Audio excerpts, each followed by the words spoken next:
Why don't you just go to the casino? They give you money at the casino. Details on how the donation queue works can be found at this URL here. If you have any questions about specifics, feel free to message me in private, and I'll get back to you after the stream's done today. Yep. I mean, we got a path to exile for early interaction. We've got an explorer to ramp up a little bit here. I thought all MTG players had crippling gambling additions. Just most. Just most. Oh, lantern. Oh, lantern. Dee, dee, dee, dee, dee. This matchup's probably not terrible, actually. We draw a lot of fucking cards.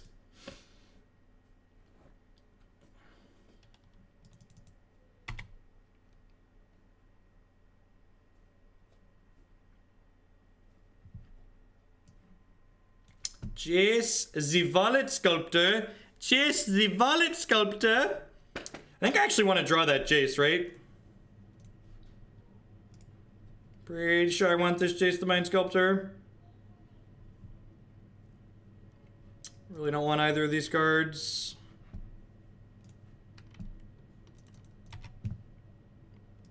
I only concede to Lantern when it's unwinnable. If the matchup is winnable, it's fine.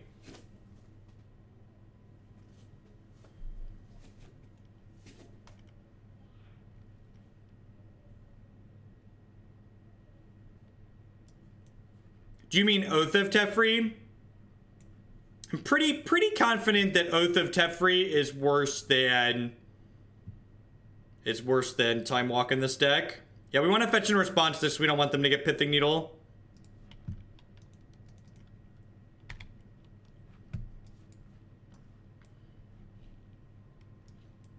No, Codex Shredder makes sense here. They need a way to like actually lock out the top of our deck.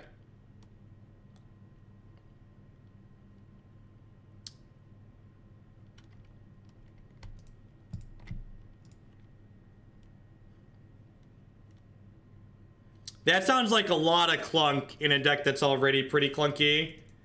Oh, not my Cryptic Command. I loved you, Cryptic Command. You were gonna be my boy. Remember, Teferi can take problem permanents off the table too. I'm gonna mana leak the crap out of this. Nope. Okay.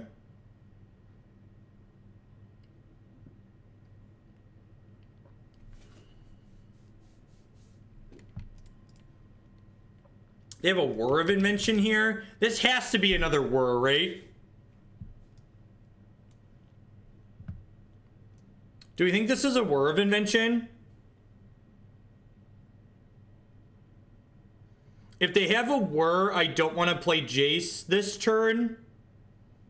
Yeah, I think I'm supposed to go Field Pass here because I want to be able to mana leak a War of Invention. Because I don't want them to whir for something to stop my Jace the Mind Sculptor.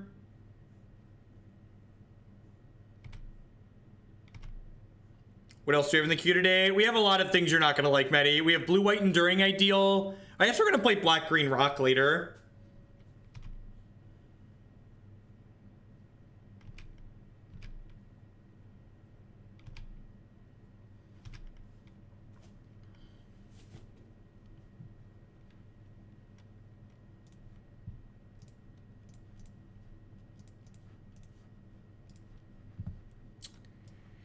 Can begin sculpting their minds.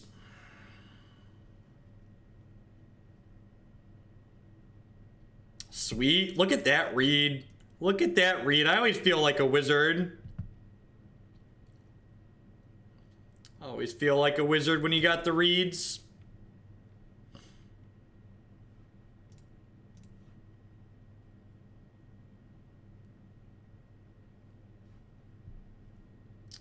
Throw these back on top for now. Enjoy looking at my lands. Why is the Witchbane Orb gonna be a problem? Why do we care about Witchbane Orb?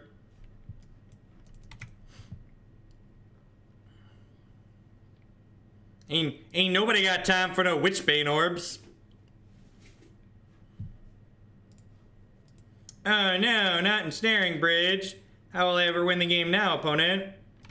Oh no! Oh no!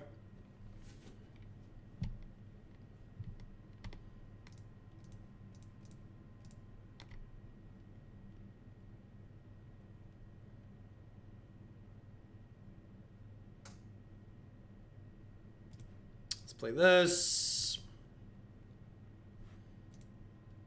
So we'll draw a card, and we'll Jace Storm. Now, I think I want to keep Jace Storming a little bit here. I'd like to get, like, a Cryptic Command or a Negate or a Mana Leak, something to, like, lock this game up, so to speak. Why would they have a card that, like, Jace Sealing doesn't actually accomplish anything in terms of, like, keeping them off of things, so they have Codex Shredders to manage the top of their library.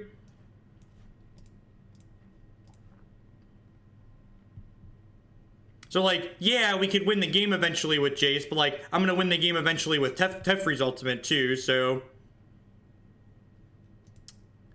I actually kind of want this Gideon. Because Gideon Emblem means they can't mill me out. I think I'm gonna keep that.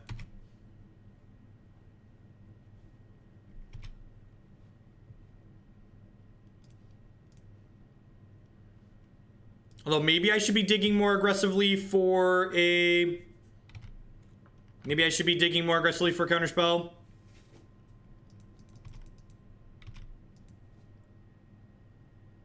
Yeah, I feel like people don't realize that they could be drawing more cards when they're Fate Stealing. Yeah, I really want to, like, get some insulation from, like, them being able to needle my stuff. So, ideally, I want to find my way to, like, one of my Cryptic Commands or one of my other Mana Leaks. That way I can, like, have something to lock up what they have going on over there. Which Bane Orb doesn't really matter. There's a Pithing Needle on top of their deck. So, I definitely want to... With Pithing Needle on top of their deck here, I actually messed up. I should have fielded... Wait, I guess I don't have to field right now. I put a stop on the wrong upkeep, so I'm really glad. So I'm gonna go ahead and Jace Storm here. There's a Cryptic on top. That's unfortunate. So I'm gonna put back this land and this land. And then I'm gonna go ahead and cast this Nissa. And get a Forest. And then we'll flip Nissa by playing the Forest. And then we'll cast Time Walk. Oh, my opponent doesn't want to play Magic anymore with me. Come back, opponent. We were having fun. Weren't you having fun, opponent? I was having fun. It was good for me. It wasn't good for you? All right, let's get rid of these paths and these condemns and these timely reinforcements and these terminuses and these supreme verdicts. All right. What else we got going on? I guess this makes 1/1s. They're probably going to board out some number of bridges. Like, people are commenting about me conceding to Lantern. I only concede to Lantern when the matchup is miserable and mostly unwinnable. This deck actually almost certainly has a reasonable Lantern matchup. They could have Tezzeret. Yeah, I really don't have good other cards in my deck. Like, bringing this in to hit Tezzeret seems fine. Aether Grid 2, yep. Yeah, I don't think any of these other cards are worth having in my deck, right? So, like, Celestial Purge seems fine.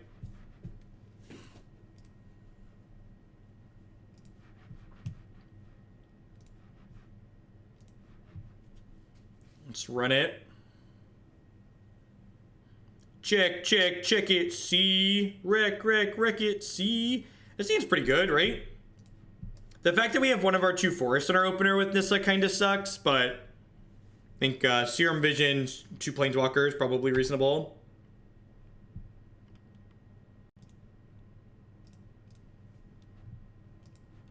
Yeah, I'm going top with both of those, right?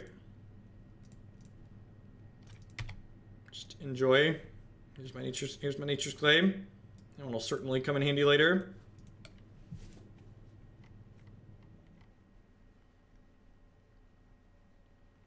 And if they have a millstone here, maybe I should have stacked these the other way, because I think my opponent would be likely to mill a Tireless Tracker as well. Maybe they have 2 millstones and it just doesn't matter.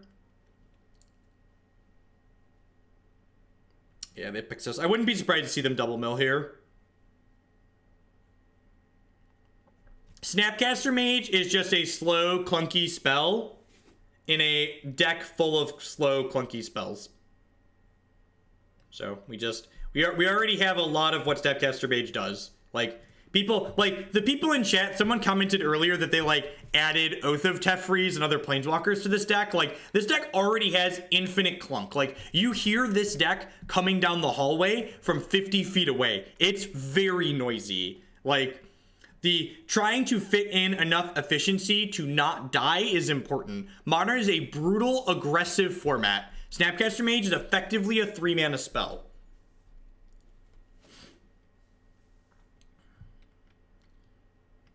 This Thoughtseize is insane for them because it lets them know what to put the needle on proactively.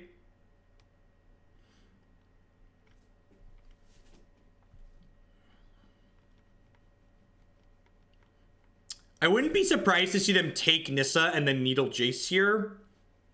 Just because, like, Jace is the scarier threat long term. So that's why they want to make sure they do that. Taking away my, ooh, Nagate. So now they have to lose their Maelstrom Pulse if they want to take my Nagate away.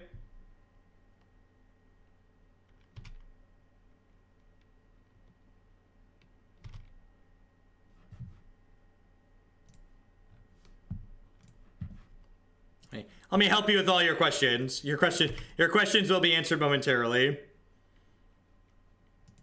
Company got destroyed. Creature combo decks are not particularly impressive right now. So this is naming Jace. I guess if they don't hit a bridge soon, and like they could very well have boarded bridges out potentially, we could just kill them with this. We could just kill them with the Celestial Colonnade. And like the fact that we have this Dispel here means that their War of Invention isn't going to be good enough for getting a bridge. And if they boarded down on bridges, they're likely leaning into War of Invention in order to get a bridge into play. Yeah, I think they almost certainly go down some number of bridges. They definitely don't board out all of their bridges, but I think a non-zero number come out against us.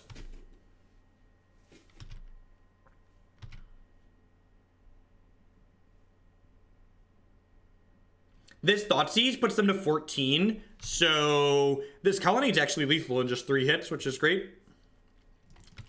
Which is more than good. It's great.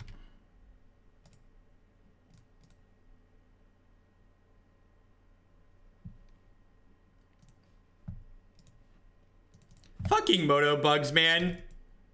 Just like shuffle the deck immediately, have the same card left on top of the deck. Oh, Moto. The Purge is because sometimes they have Aether Grid or Tezzeret Agent of Baloth, and we didn't have another good card to board in.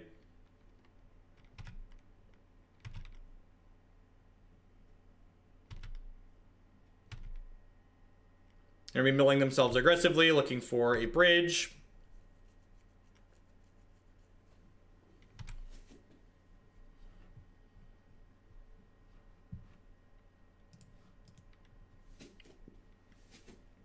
I mean, Decay doesn't beat Celestial Colonnade, and Celestial Colonnade's kind of killing them.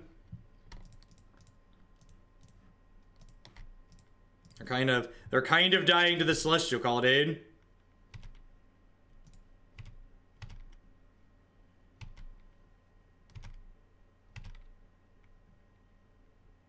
Look, all I'm going to say about the Magic Online shuffling code is that we certainly don't have enough data to prove that it's bugged or not bugged, but we can only assume that the Magic Online Shuffler was written with the same pristine quality that the rest of the Magic Online codebase was written with.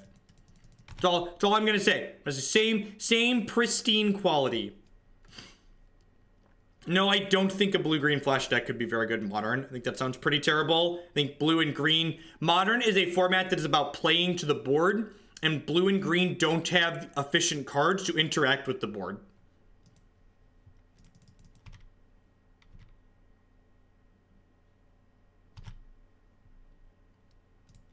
There are a lot of things that seem like they should be easy, but just don't happen in Magic Online. So like, all right, this is a game I'm going to concede for Life EV. They've got a Lantern and they've got triple Shredder piece out here, so we're pretty unlikely to win. So I'm just going to move on to the third game for Life EV.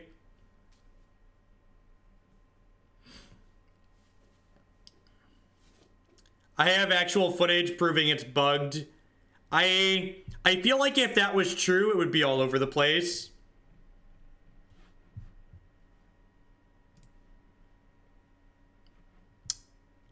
I'm gonna keep this hand. Like, obviously it needs a green source, but like, it's really good. What's going on, Swanky? Welcome back.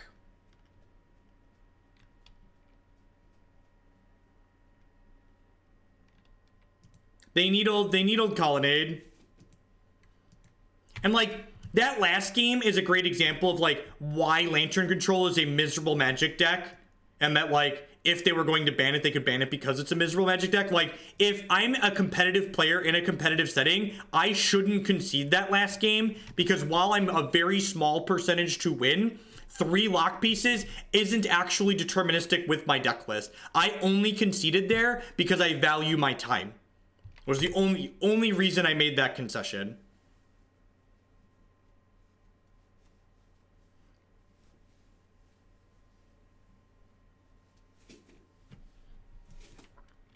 I don't value eking out every single Moto fun buck. Things I don't value. Yeah, exactly. They can ban it under the reasoning top was banned. I'm not saying they should or they're going to. I'm saying if they did, that would be why. It definitely would never be banned on power level. I think in relation to the other things in Modern, the power level of what the Lantern deck is doing is perfectly fine. They might be able to just keep us off a green source here, which is like the risk associated with keeping this hand. But our hand has a lot of quality cards in it, so like the chance of running a green source off here I think is worth the risk. Yep, you are not wrong, Demir Spy. Moto ticket income far less than content money.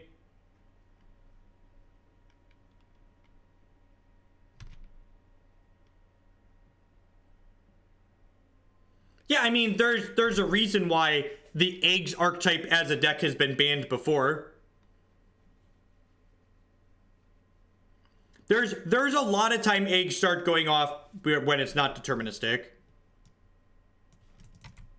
There are a lot of instances where Egg starts comboing and it's not deterministic. I don't think that's actually true, Demir Spy. In fact, when I was grinding pretty much only decks that I thought were good, my average Moto income was much less than my average YouTube monthly.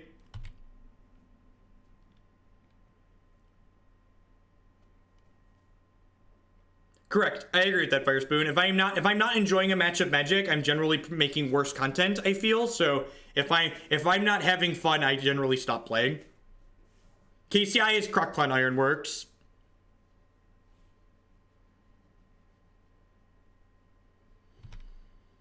Lantern is fine. They're gonna give me Flooded Strand here? That would be so good for me. I think casting Explore isn't particularly good in Tron.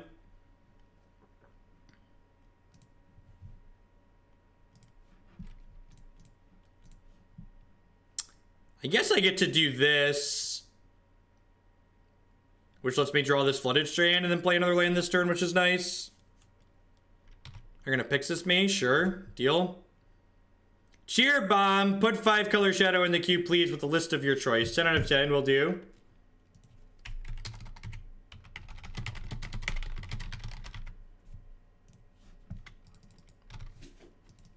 Thank you for the bit, Saw 3. You think Elves is a good choice this meta game? Yeah, I actually think Elves is a great deck right now. I think it's reasonably proactive and fairly powerful. God bless you, opponent. I think Green-Black Elves is a great choice.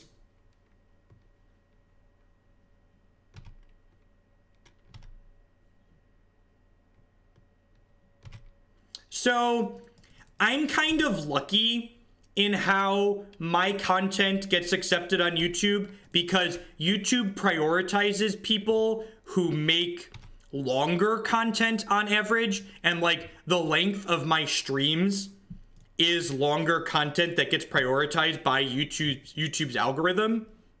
So from that perspective, my content is generally favorable for YouTube.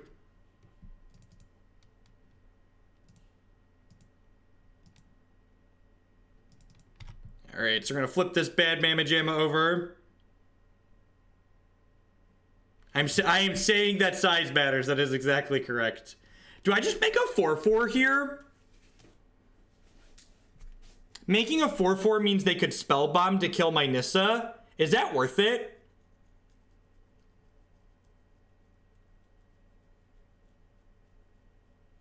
I like making the 4/4 just because they probably only have one bridge in their deck.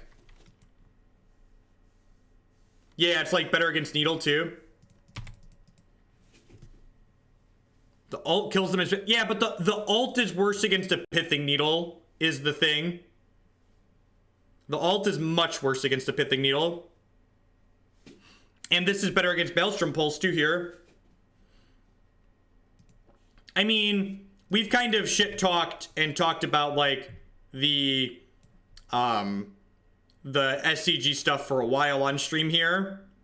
Like, SCG, I think, is probably aware of the fact that they have too many advertisements.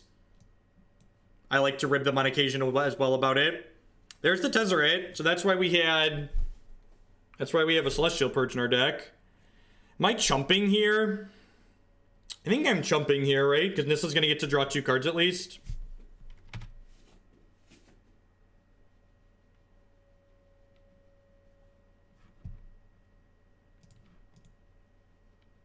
Found the video, perfect.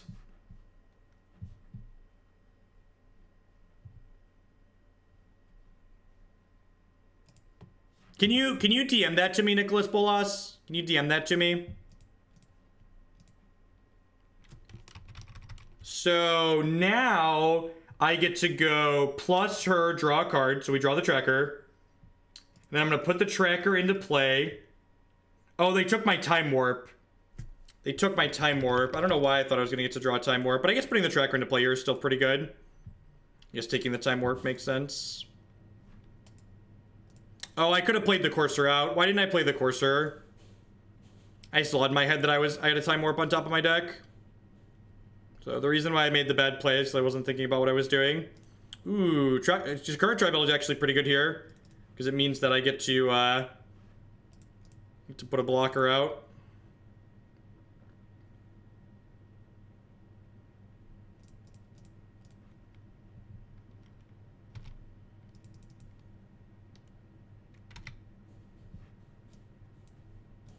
Pithing Needle on top too. It's a little annoying.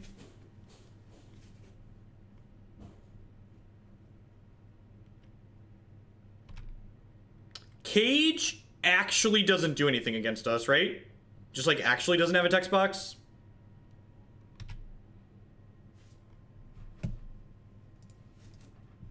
This Tezzeret making 5/5s could maybe take over this game.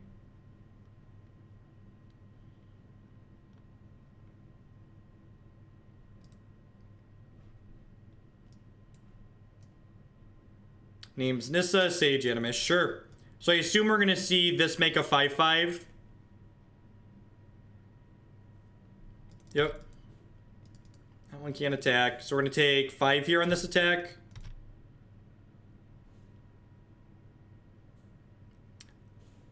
I guess I'm not gonna take 5. Yeah, I'd block and sack.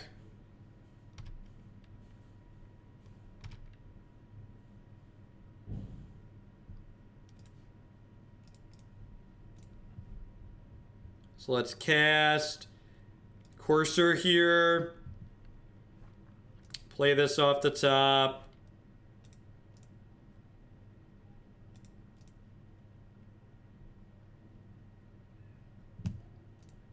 I'm gonna sack this.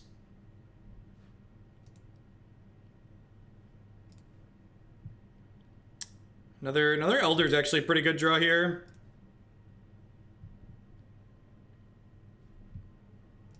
I'm gonna bottom this. I probably don't need this Mana Leak, right?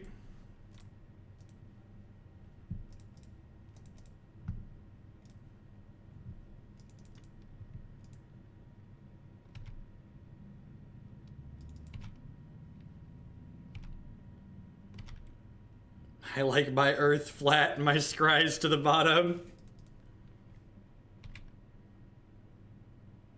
Yeah, J Bella, it's a minimum of $10 per deck submission.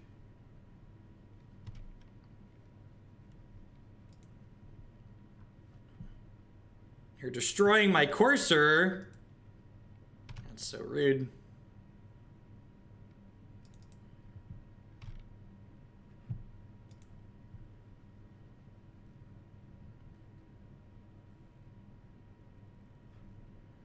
Alright, their mill rocks I'm not super worried about here.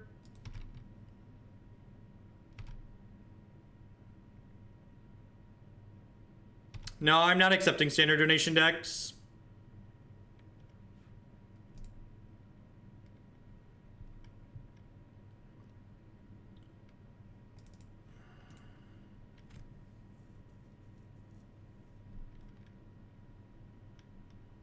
Oh, that's a tilt. That's a tilt. So kind of getting in trouble there for that. So we're gonna get to get rid of this too now. Although I guess if they get rid of this, I get free reign on the top of my deck next turn, which is nice. Yeah, I could have mana leaked the mill rock, right? Maybe that was better. Because Clue isn't a magic card. That's why you can't name Clue. I think I'm just going to let this happen. I think I just want to try and find a Planeswalker this turn.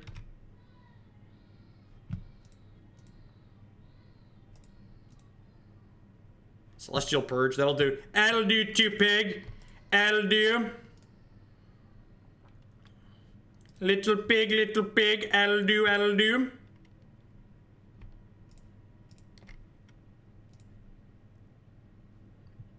No problem, Montez.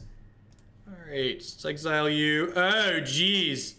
Oh, geez, that's a pretty one too, huh? That one makes some tokens. Are we having fun yet, opponent? Are we having fun? I'm having fun. I hope you're having a good time, opponent. Was it good for you? It's good for me. Gideon of the Trials? Oh, baby. Oh, baby, it's a Planeswalker party, and you're invited, opponent. Welcome to the Planeswalker party. Tasty. I think I'm okay with letting kids eat it. There's the girl.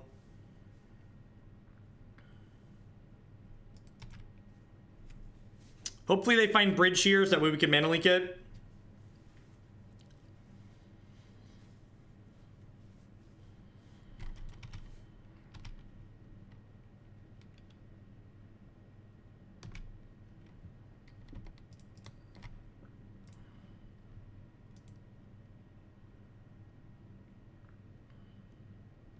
Oh, a piece of candy. Oh, a piece of candy. Opponent messed up here. They should have milled this at the end step, but they moved to my upkeep. So now I've untapped and I have my lands. So that's actually going to be the game. So this mistake just cost them the game. I actually probably shouldn't have cracked the clue in the first place, so I punted and they punted back here.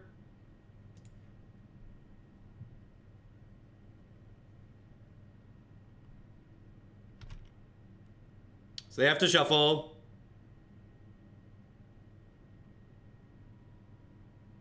Yeah, I punted. I shouldn't have drawn the Courser.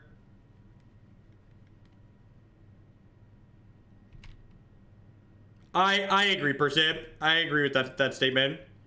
Not anyone that thinks Bob is better than Tireless Tracker, I don't know what they're smoking.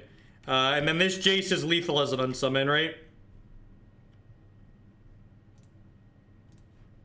Nice Lantern control deck. Nice Lantern control deck.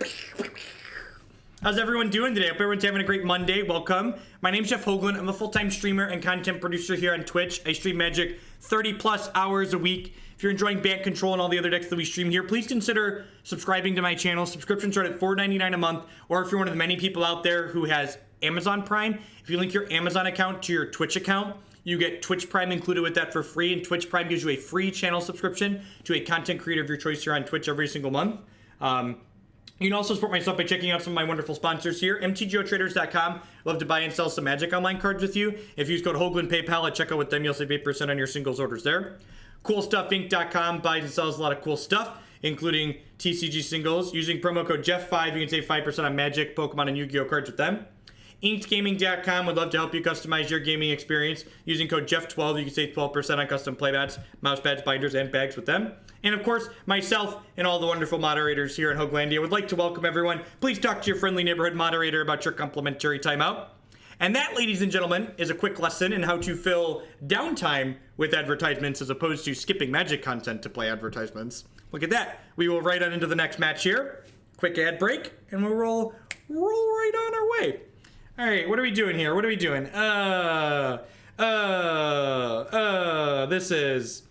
This is sad. There's only 2 forests in our deck. So we've got double forest Nissa. I think I mulligan this. Not only is double forest Nissa awkward, but like the rest of our colors are kind of awkward here.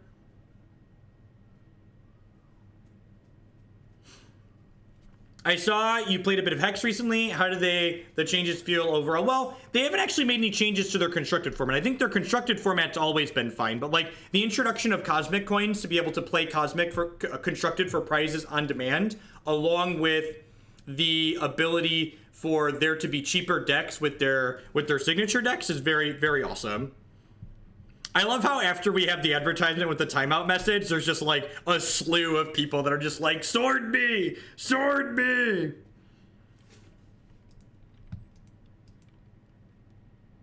It's an X spell. Have you played Eternal at all, even if not streaming? If so, did you enjoy the game? Yeah, I've played Eternal a little bit on my tablet, and Eternal's gameplay to me just feels like lazy Magic. I really don't like best of 1 games when your game has resource variance in it. I find best of 1 very, very frustrating in games like Magic and Hex and Eternal when they have resource variance to boot. That's my big problem with Eternal whenever people ask about it. I also find their opening hand algorithm really lazy. This maybe should have fetched blue, but like I'm kind of fetching around Island Walk, but maybe I should have just fetched blue since I have all these Serum Visions.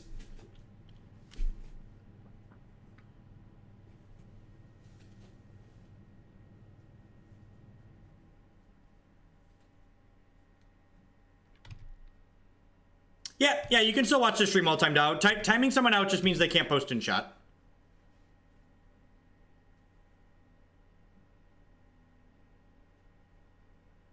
Opening hand algorithm. So in Eternal card game, when you mulligan an Eternal card game, hey, SciTech89, thank you very much for the 5-month resubscription. I do appreciate that. Welcome back. Eternal card game says when you mulligan, you're guaranteed to have between two. Can we unban Moriarty? It looks like he took some friendly fire there.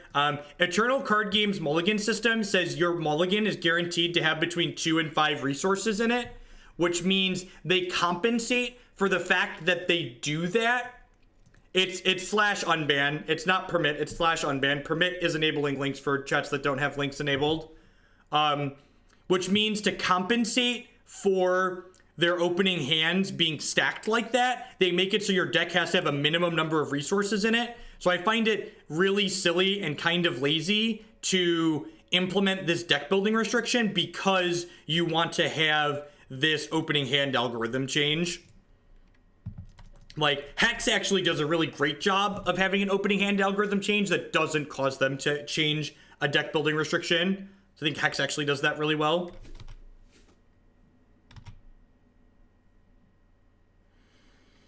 Am I pathing something here?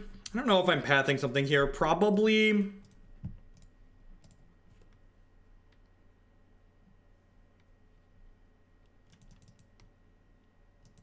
Yeah, Hearthstone's got good gameplay, for sure. I definitely, as far as mobile games go, Hearthstone is definitely my mobile game of choice.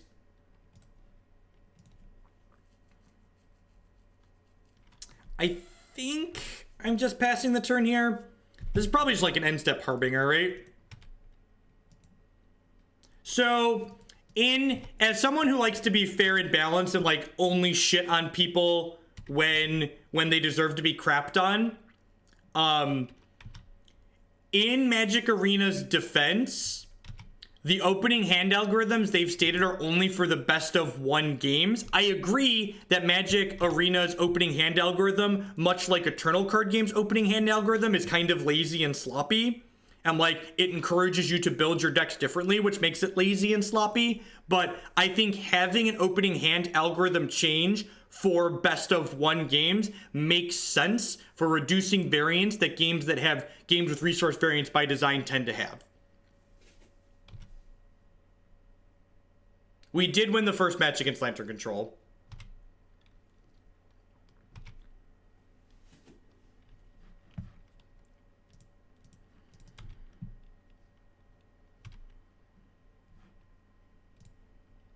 Yeah, I think we're casting Explore this turn. It's a little bit better than Explore because I get to cast Serum Visions this turn as well, but it's mostly Explore. Looking for Terminuses and Supreme Verdicts here. Am I keeping a Path to Exile? I guess Courser is pretty good here too, huh? I think I'm going to keep both of these. We'll cast Time Walk. And then next turn we can go Courser into Serum Visions. I think Eternal's released. I don't actually know offhand though, so don't quote me on that. They have like a Spell Pierce here. We're going to feel pretty bad. We could die if they have a Spell Pierce.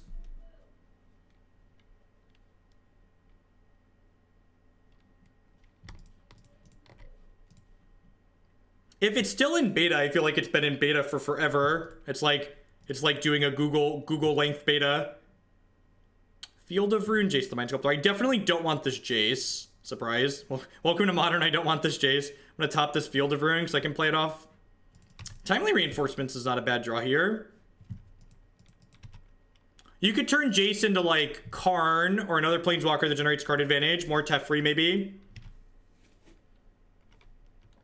We have this Path to Exile to kill a Lord should they have one.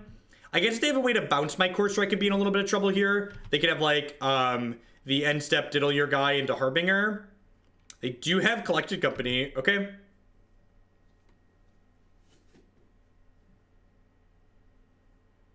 Yep, yeah, that sounds correct, Gabriel Paints.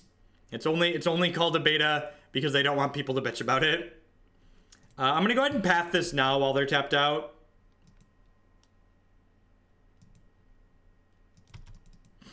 Yeah, technically it'd be better divisions first. Ultimately, it doesn't end up mattering, I don't think.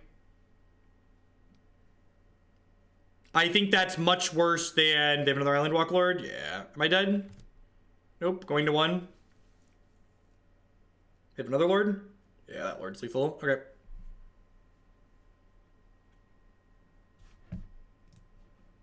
For the record, this configuration of this deck is my build. So people have donated for me to play this, but it is definitely my build of the deck. And I think the card choices that I've made here are mostly optimal by and large. I think these are the correct assortment of clunky creatures. There's a lot of clunky creatures in here, but I believe this is the correct assortment of them. I think Elspeth's not good enough. I think as she's sweeping the board, we're probably dead anyways. I'm gonna go ahead and submit like this, cut the 2 mana links, bring in EE plus Wrath of God.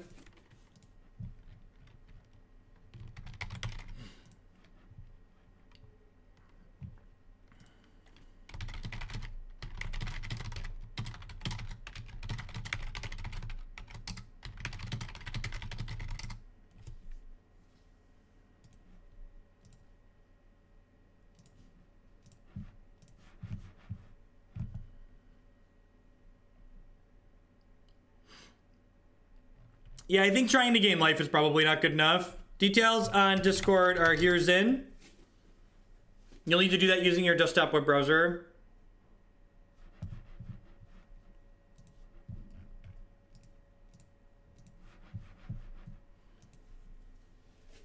Geist over Courser. No, I don't think so. I think Courser helps us stay alive. It helps us with more card advantage as well. This deck isn't interested in running people down with the Geist Saint Draft, and this deck frequently can't keep your opponent's board clear. And if you can't keep your opponent's board clear, Geist Saint Draft can't attack into a Grizzly Bear, which is pretty bad.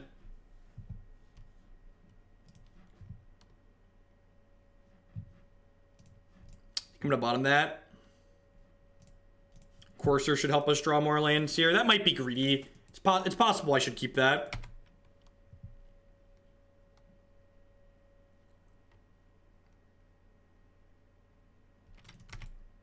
I think boarding in trackers while I'm boarding in a bunch of sweepers sounds like a mistake. That's what my gut says, at least.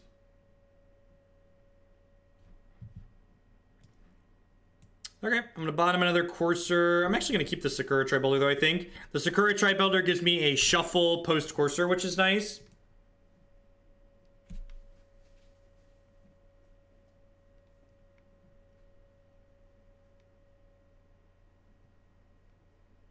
I mean, if you start trimming Planeswalkers, your time warps become worse, but maybe you just want to cut the time warps too. I don't know. There's a lot of things you can do to make the deck more efficient.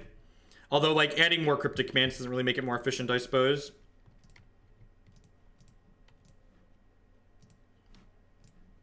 Two blue sources have yet to play an island. God bless. God bless. Can cast Cryptic Command. Don't have an island in play. Nice island walk opponent. Oh, they don't have nice basic forest in your Merfolk deck. Nice basic forest in your Merfolk deck.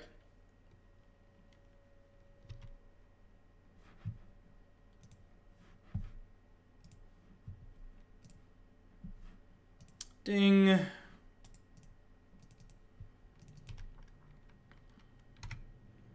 I think I'm going to shuffle this island away here. Hey, that Phil guy. Thank you very much for the Twitch Prime support. There's a lot of great people making a lot of great content on Twitch right now, so I appreciate you choosing to support mine this month. Thank you, thank you. I think I have to fetch a basic island here. It's like basic island or basic plains. Yeah, I'm gonna go ahead and let them have their island walk, I think.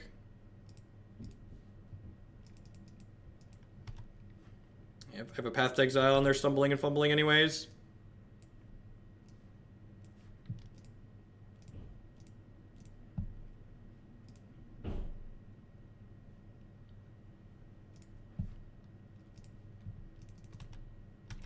Would it be crazy to replace Time Walk with Literal Fog?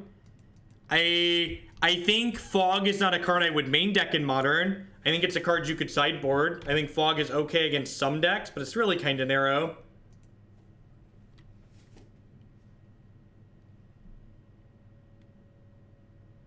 Yeah, I agree with that. In fact, I talk about that on stream too. I think there's a lot of players that they're just like, they're not actually good Magic like when people refer to people that are format specialists, usually that just means they sit there and play one deck forever in like Modern or Legacy. So like they're kind of okay with this deck, but they're not actually good Magic players a lot of the time. They're just someone who's played this deck enough and been in enough situations consistently enough that they're able to muscle memory know what to do in those specific situations instead of having generically good TCG skills. So yeah, I fully agree with what Reed Duke commented there. I haven't read that article by him, but if that's what he said, I agree with that point. I mean, there's a lot of people that don't enjoy playing Limited though. Like, and I understand why. Like, by and large, Limited has like pretty uninteresting gameplay. Is Enduring ideal next? It is. It is. This is only match 2 with this deck, though, right? Match 3? This is match 2. Is this a mulligan? Double Path Engineered Explosives is pretty good.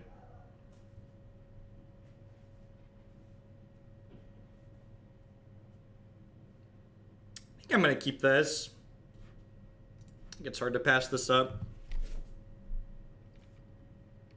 And that's okay. Magic is a great game because Magic can be a lot of different things to a lot of different people. The things someone else likes don't have to be the things I like. The things I like don't have to be the things someone else likes, and vice versa. It's perfectly okay for you to not like things that someone else likes, etc. Should play this tap. It's kind of sad that we drew a land and it wasn't a green source, because this hand needs to draw some lands, but definitely needs a green source at some point.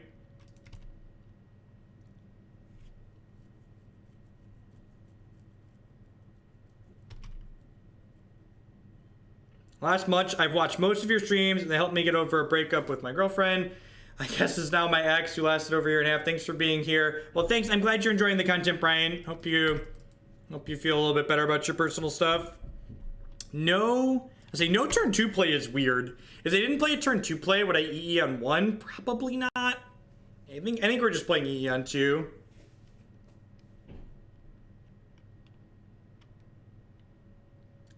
playing in a 250 player modern PTQ. I mean, if you think you will get $30 of enjoyment out of playing in the PTQ, it's worth playing. But you should not play in a PTQ for EV.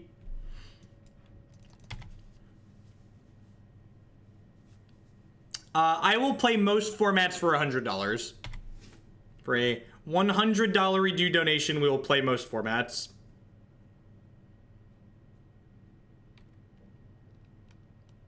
So this is one of the things that you can kind of do against Merfolk. This engineered explosives, you can kind of use it to pace the threats that your opponent is able to play out against you. You don't want to get too greedy with it, but you can use it to like take minimal amounts of damage over the course of time.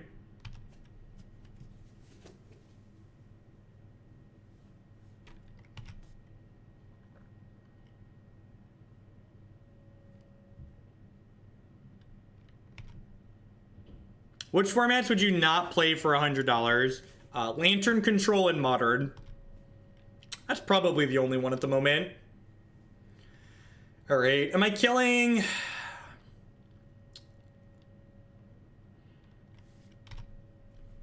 I think I'm actually just gonna cash my 2-for-1 in here.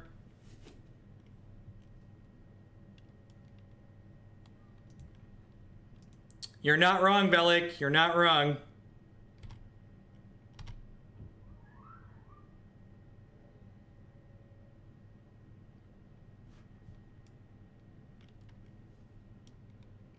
I have never read this magic card before.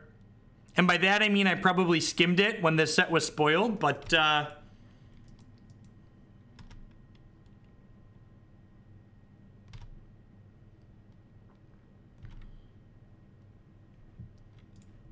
put this down tapped past the turn. We might need to keep the board in check with a Path to Exile this turn, but hopefully we can just take a hit and then untapped and verdict them. The fuck is that? Wow, that's good. That's a reason to splash screen. That's fantastic. That's really good. Huh. I'm supposed to path this, right? Like that's a path target, otherwise just gonna draw more cards. That card's sweet. No, yeah, haven't been playing any standard. Zero, actual zero.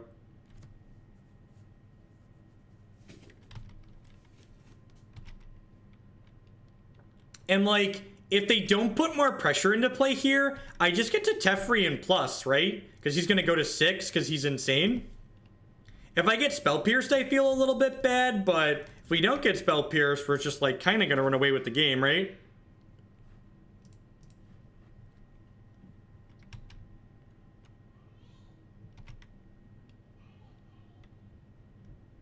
Is Vile going to kill my Teferi through a Path to Exile? Because Teferi gets to untap 2 of my lands here. I think the odds of their Vile killing my Teferi through a Path to Exile is kind of low. And like, if they do kill my Teferi, they've put enough stuff into play that my Supreme Verdict is probably going to be really good, right? Maybe I'm not supposed to path that one, just because like if they're tapping their Merfolk, then they're not killing my Teferi. Yeah, I think I'm not supposed to path there. I think pathing there was wrong. I think that was incorrect.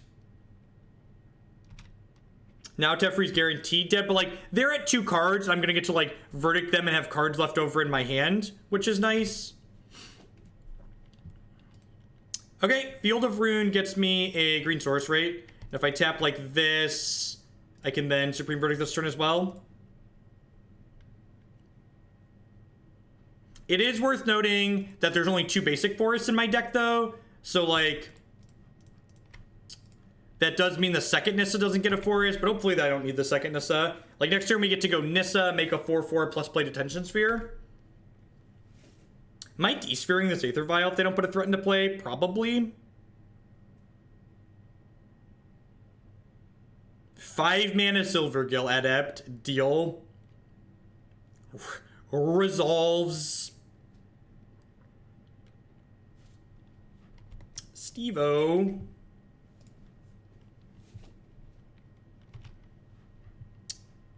So I think I want to just make a 4/4 here.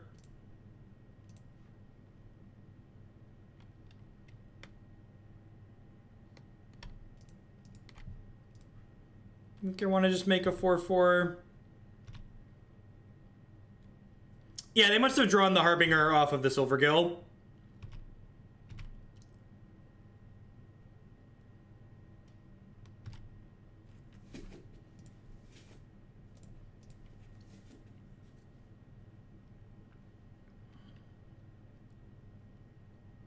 It's another Silvergill. Yep.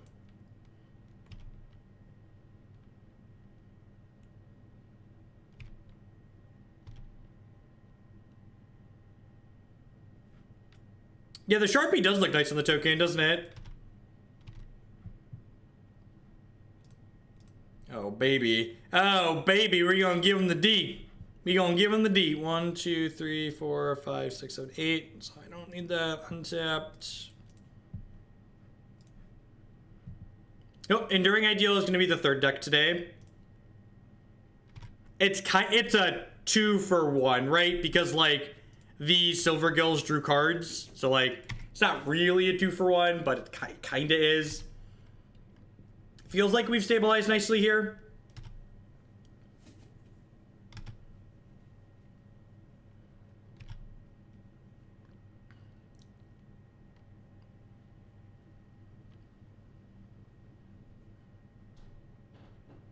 I have never seen so many 5-mana Silvergill adepts in my life.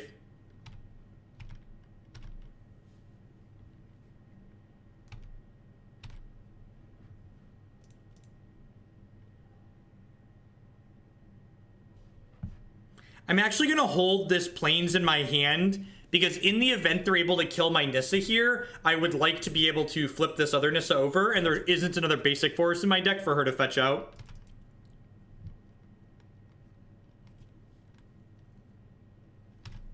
Thanks, Sisso. Have a good one. Shut up. They're letting me play Magic while I get to keep drawing cards. My opponent concedes, I have to stop drawing cards, chat. 2 months. I love it. VW Bandit, thank you very much for the 2-month resubscription. Welcome, welcome, welcome back. Thank you for the continued support. Oh, baby. Just rub the card advantage all over my body. Let's take the card. All right, so now I'm going to play this land out, because it means I can play Gideon plus hold up Cryptic Command, because Teferi's going to untap 2 lands here. Hey, hey, the gang's all here. Hey, hey, the gang's all here. Would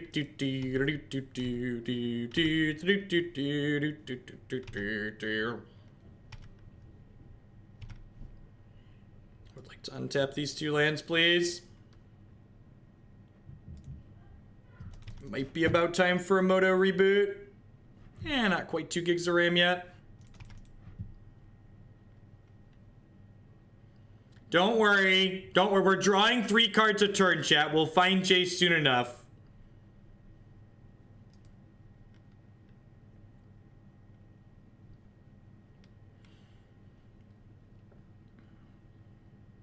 Hey, Brian. Thank you for the bits. Good morning.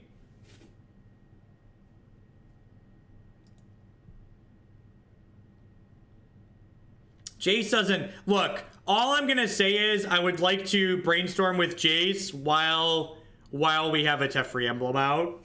I wouldn't complain if we got to do that, mate.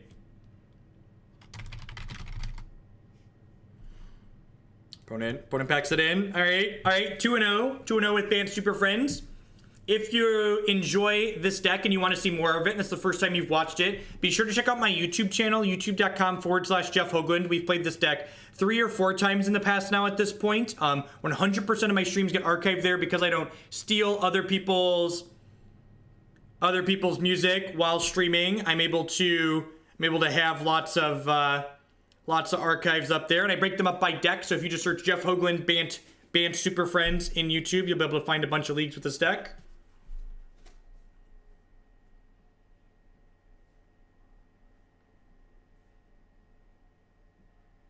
You're trying to donate me tickets. Okay, I will accept this time. Thank you. Feel free to open another one. Ticket donations are always welcome. I think of Arena. I have an article here about Arena. And feel free to read that. And if you have any questions about specifics, feel free to drop me a line.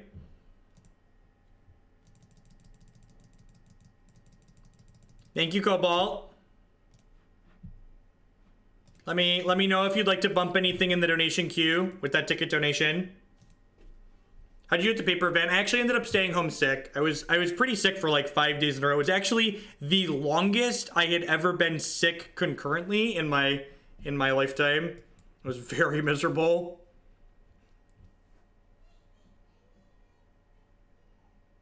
More of this deck? 10 out of 10. 10 out of 10. I will drop Bant Friends back in the queue. It is definitely a fan favorite.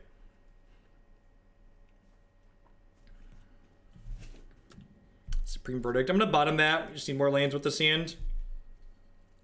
If it is a deck that Verdict's good against, we have Path and Gideon anyways.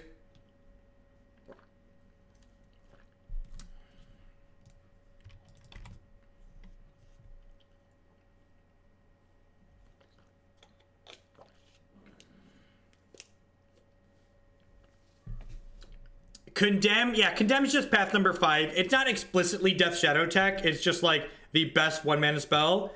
Can you please bump the most ridiculous deck in the queue? I'll leave the choice to you. 10 out of 10, Indie Terror. Will do. 3 for Dealer's Choice. I appreciate the support. I'm gonna play my Forest out here. Maybe I shouldn't play the Forest actually, because they could be a Spreading Seas deck.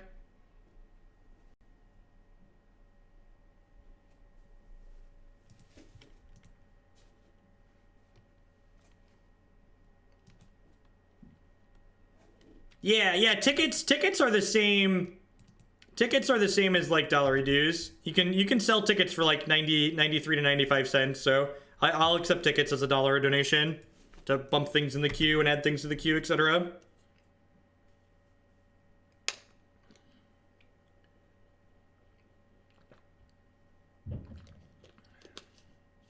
Maybe I should have played the Field of Rune. Yeah, I should have played the Field of Rune there, right? Because I actually need a second white source.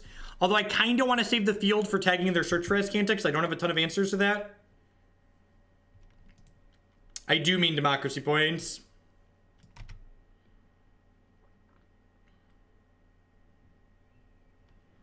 Yeah, green-white Torpor Orb is the Dusty deck.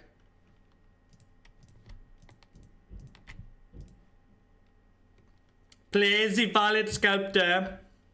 I like jamming this here because they don't have Logic Knot up currently.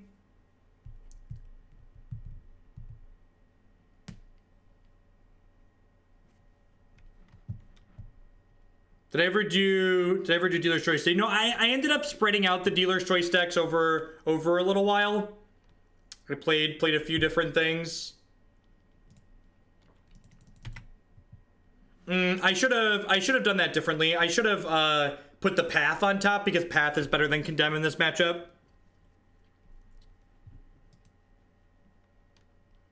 I do need to watch. I'm probably not going to be able to watch the clock as closely as I'd like to, or the chat as closely as I like to during this game, because this is a matchup that could definitely come down to timing out. So I wanna make sure that I'm not timing out ideally. All right, so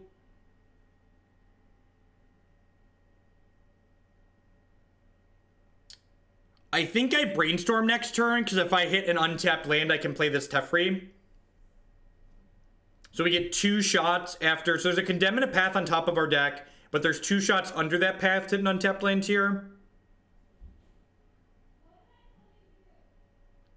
And if we hit the untapped land and get to tuck their Jace, we should just be in a pretty, that's unfortunate, I was gonna say unlosable spot. We're not in a bad spot now, but we're just like not as unlosable as we potentially could be. So this will clear our Brainstorm, which is nice. Get to grab the other Forest out of our deck and hold Mana Leak up here.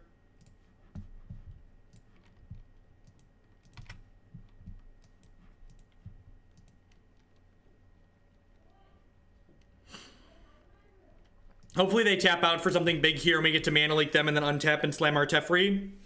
Would be ideal.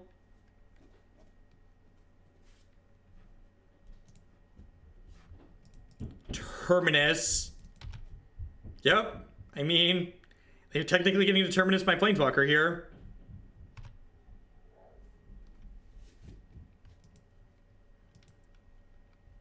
They could have a Teferi of their own that they wanted to tap out for, potentially.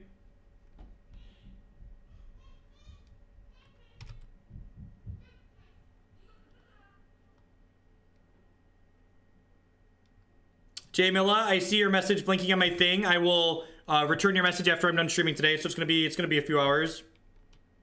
It's going to be a few hours. I should leave Field of Ruin up for killing their Colonnade, right?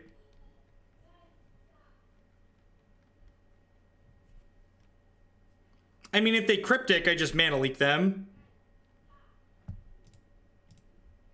Like, I don't think I really care about a Cryptic Command here.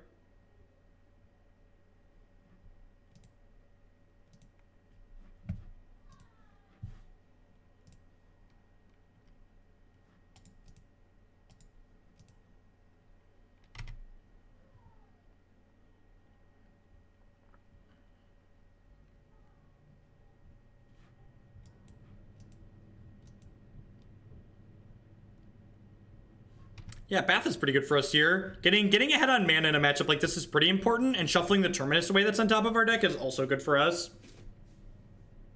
They're gonna Field of Ruin us. They're gonna field my Colonnade. Sure.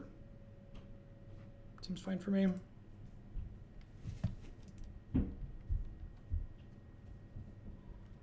I have a path for their Colonnade. We have 2 basics left in our deck. I can actually Teferi with Mana Leak up this turn, right? Which is pretty good.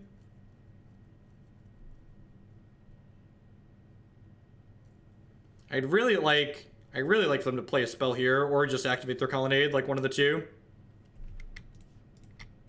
They have a Spell Snare.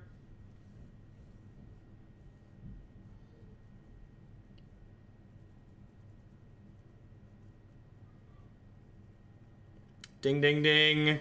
Ding, ding, ding. Oh, baby. Anyone else smell blood in the water? I smell blood in the water.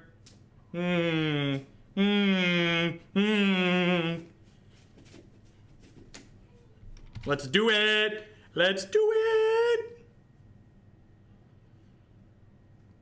Oh, baby. Oh, baby. We're gonna get to resolve the good Planeswalker first.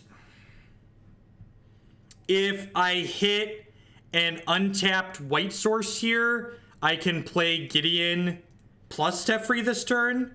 Ding, ding, ding. We have a winner.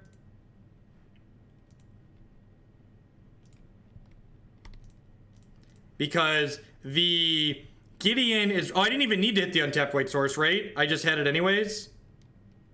Okay. No, wait. No, I'm right. I needed the untapped white source. I was like, wait a minute. I thought I counted right. So now we get to tuck this mother, and then we get to Gideon plus on the Celestial Colonnade.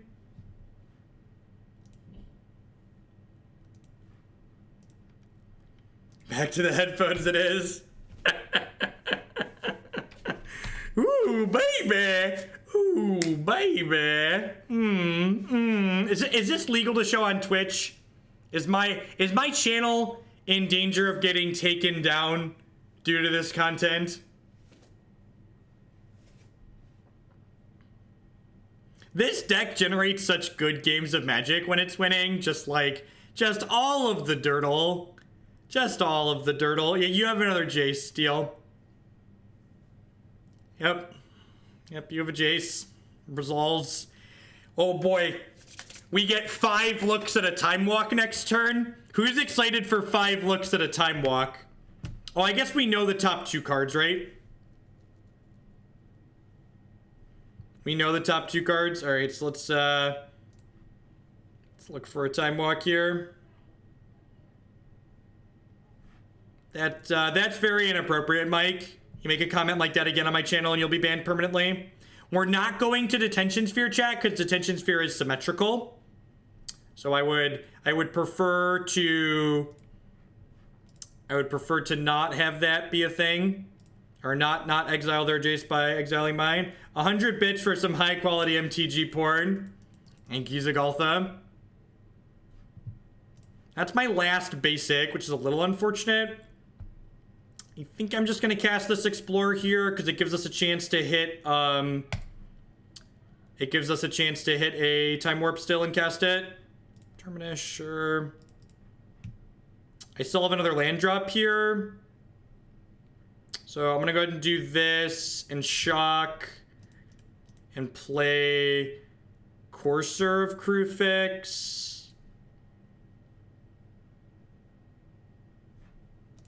Play this land out, which means I can play the Sakura-Tribe Elder too to shuffle my deck later. I should just jam my Gideon into their Jace, right? Yeah, 10 out of 10. I guess this means that if they have a path for this and a counter for my counter. No, I think this is worth it. I'm gonna jam the Gideon into the Jace here.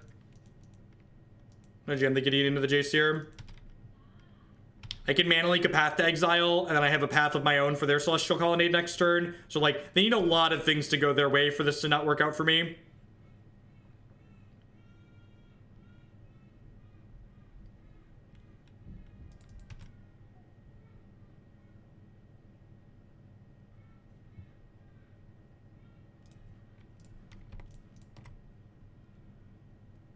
Yeah, I did activate Jace already.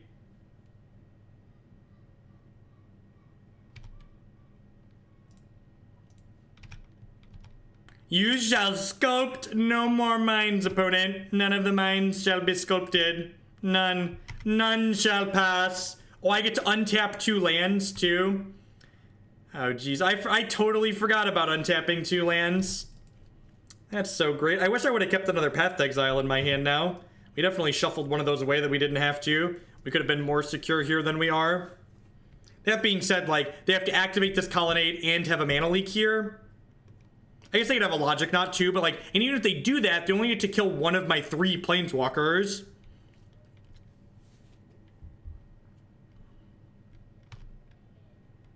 Yeah, I messed this up. We could be like a full lock to have all of our Planeswalkers live here, and now like they could potentially kill one. So we're definitely, you want a path before they declare the Celestial Colonnade as an attacker, because this way, if they need to use the Celestial Colonnade for mana, it's not attacking anymore. Is this the deck you'll play at an upcoming SCG? I'm not planning on attending any paper tournaments currently. So I'm going to start with the Teferi Plus here, so that way we can see the most cards here long term.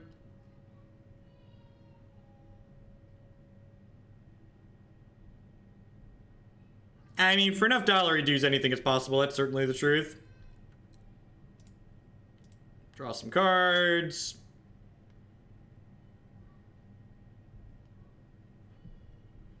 Throw these Terminus back on top of my deck. Yeah, I guess I'm just attacking, right?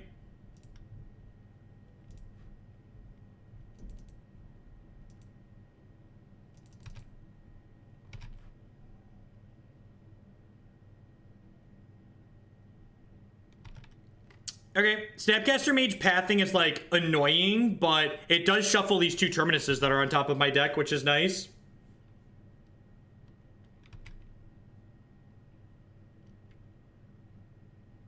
Yeah, all of, when I brainstorm, the cards pop up in the revealed card zone. I would like to use this ability even though I don't have any lands left in my deck because I would like to shuffle. I'm not going to attack with this because I want to leave him back to defend my Planeswalkers.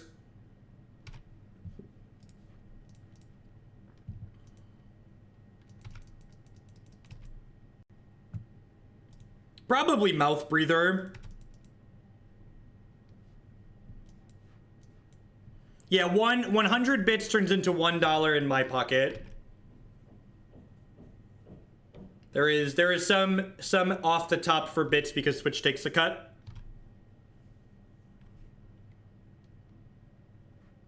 All right, I don't really want this. I guess drawing the Explorer is fine. If there's a card I don't want on top of my deck, I'm gonna cast the Nissa.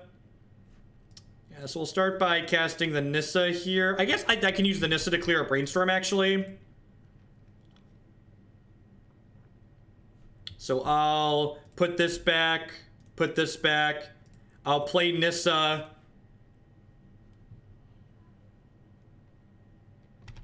I'm not going to search because I know there's a Colonnade on top of my deck here. Although I guess I kind of want to shuffle these. Yeah, I guess I should have kept the Colonnade in my hand. Ended up being a land on top anyways.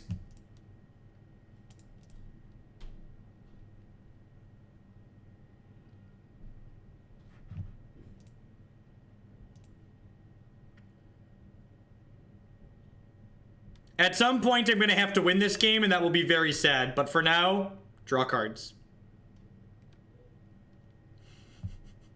Alright, they've had enough. We found their breaking point. We found their breaking point. Alright, so trackers and counter spells in. Sweepers out. My big lady can probably come in here as well. Trim some of my spot removal. A EOT Flash with a brand new Twitch Prime support. I really appreciate that. There's a lot of great people making Magic content on Twitch right now, so I appreciate you choosing to support mine this month with your Twitch Prime. Thank you. Thanks for helping me do what I do here. They probably have D-Spheres. They definitely have Search for Azcanta, so this Nature's Claim seems fine. I don't think I want any of these other cards in here.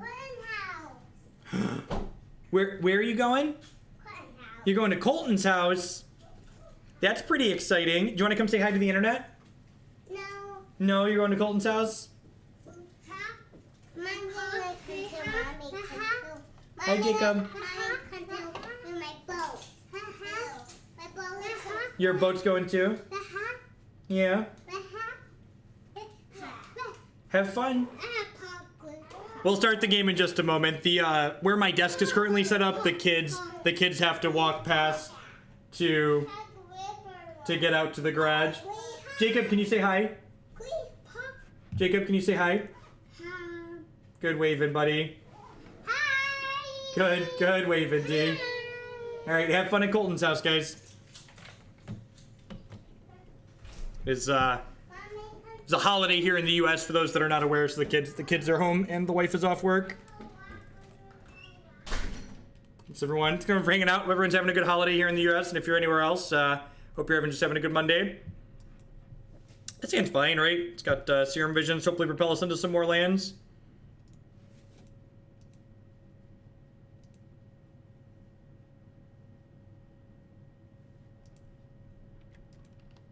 People value their time less in paper events, so you get to draw more cards. Definitely. I don't know how to agree with that.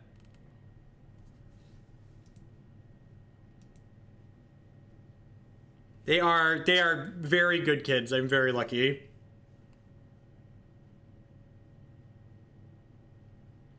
We refer to their daycare that we started sending them to as school. They do lesson plans there. It's not as formal as like regular school, but they do lesson plans and they teach them stuff.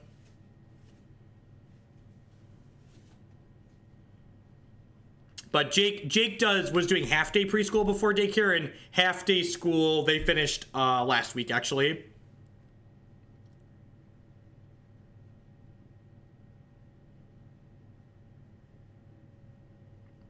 So worth noting, too, even with all the dirtling I did that last game, I'm currently up 2.5 minutes on clock on my opponent right now, which is nice. I'm going to go ahead and fetch a Breeding Pool tapped here. The reason why you want to fetch before you cast your Serum Visions is because if you bottom cards you don't want to draw, you don't want to redraw them later. Like here, I really want some lands. So let's bottom these and hope to hit some lands here.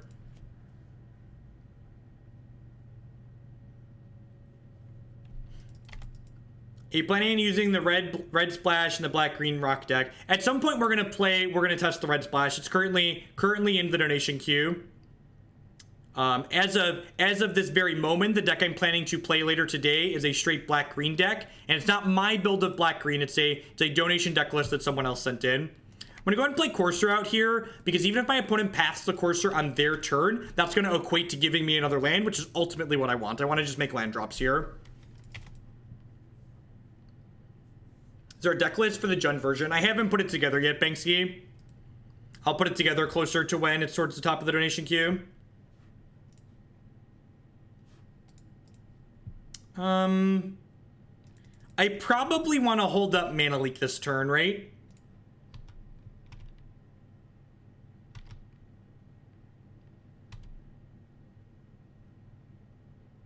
I feel like I also might want to just Nature's Claim the Search for Azcanta. How do we feel about just claiming this Azcanta and passing? I think I like that, actually.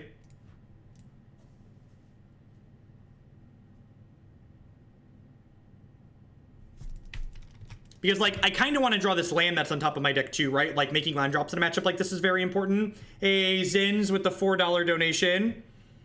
Bump that lightning tribal sweetness. Love your streams. Greetings from Spain. Thank you for the tip, and I will 10 out of 10 get the lightning tribal deck bumped at the end of the stream today. Thank you for the support. Again, we're ahead on board. We're ahead on cards in hand. We're making land drops. I'm not in a rush to play cards into my opponent's open mana here.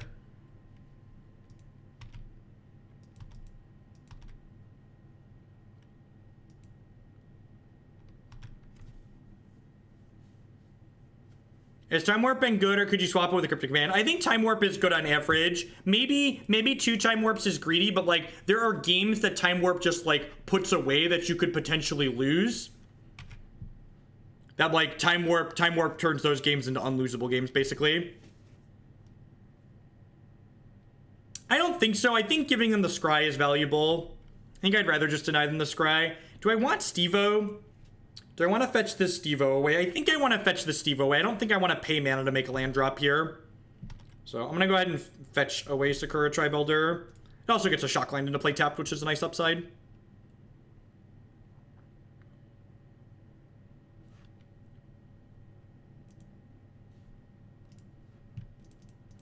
An argument with a friend who refuses to go to anything bigger than F&M because it's up to luck. I explained that players, like, can you evaluate? Like, one of the hardest things to do as a mid-level TCG player is learn to identify the difference between when your games are being won by variance and when your games aren't. And there is a lot of variance in Magic the Gathering. And honestly, if your friend isn't going to get the enjoyment from a larger tournament like that, if they're focused on the game feeling like it's variance to them, they probably just shouldn't go. You should only go to, Magic isn't good cash EV. So if you're not enjoying it, you shouldn't do it. Whenever talk about people making Magic-based decisions based on purely EV, it's like, well, if EV is your only goal, you probably just shouldn't go to the tournament.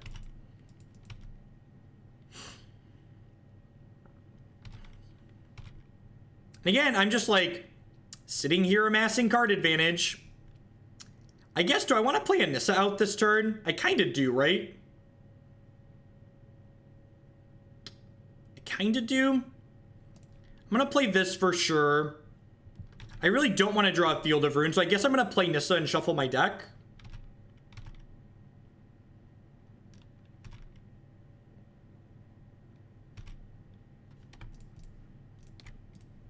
I think I might actually decline to get a forest here with her. If she resolves, I'm going to shuffle my deck, but I'm actually not going to get a basic with her. Because there's only one basic forest left in my deck, so I don't want to discard the hand size, and I don't want to play any more spells this turn, but I do want to shuffle that Field of Ruin that's on top of my deck.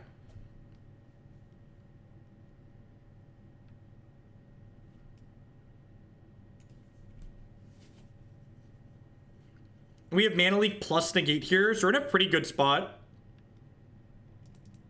Yeah, that's fine. So next turn I get to play Teferi with Mana Leak up to force him through to resolve, and then once he resolves, I get to go ahead and untap my lands for next turn, which is great. So like I assume there's going to be some kind of fight over this. They need double counterspell here, which it doesn't look like they're going to have. And then, like, Teferi's going to draw a card, and he's going to untap 2 of my lands. It's a bit of an overdelve there. I wonder if that's their only logic nod. This probably ends the game.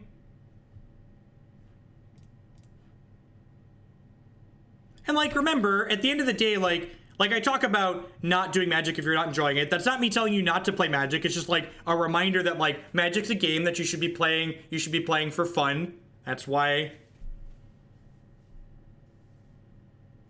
What do we got here? So they need a big threat plus another counterspell. And, like, even if they tuck my Teferi here, I'm going to have a Detention Sphere for their Teferi. And they don't have it. And we got the match. All right, sweet. Well, we're 3-0 with Bant Super Friends.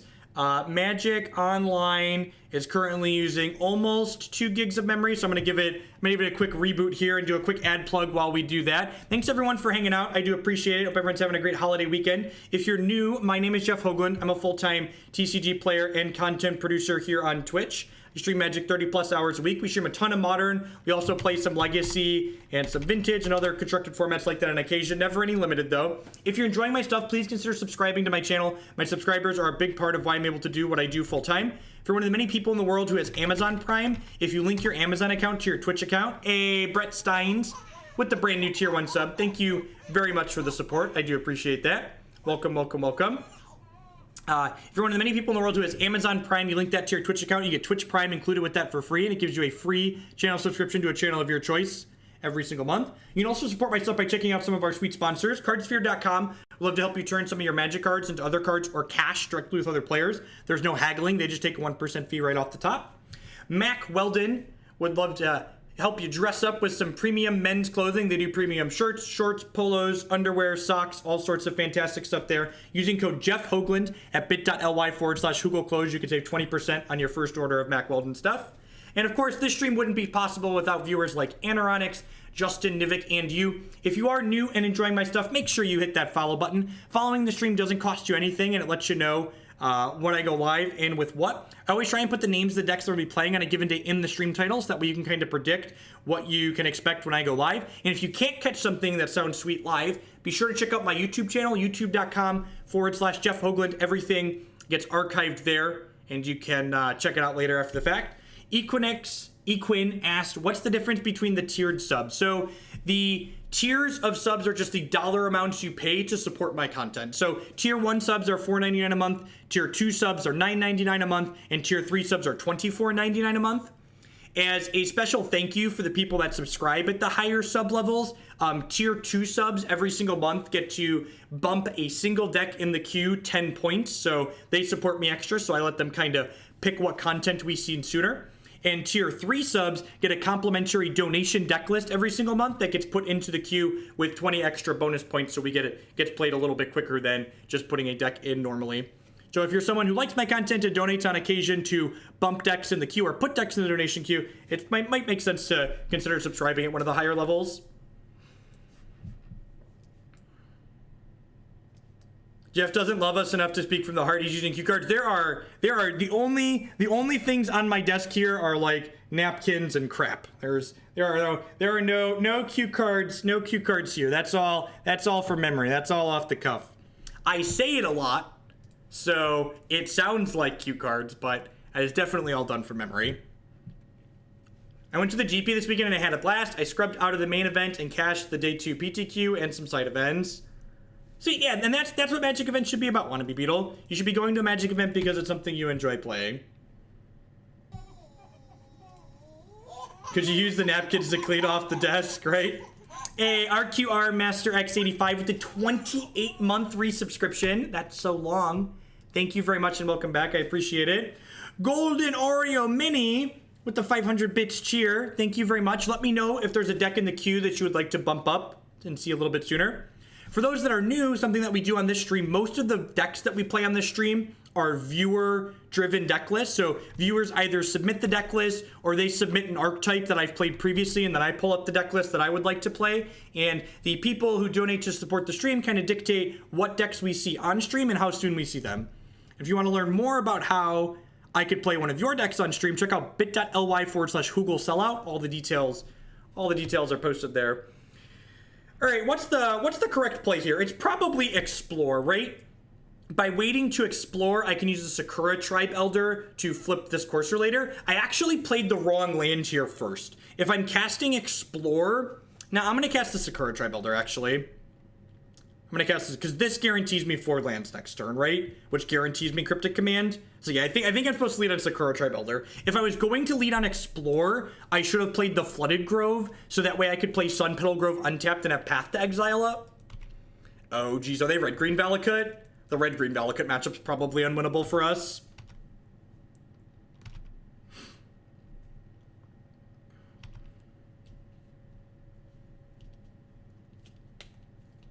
I have never ground the Pro Tour. I have never played a Pro Tour in my life.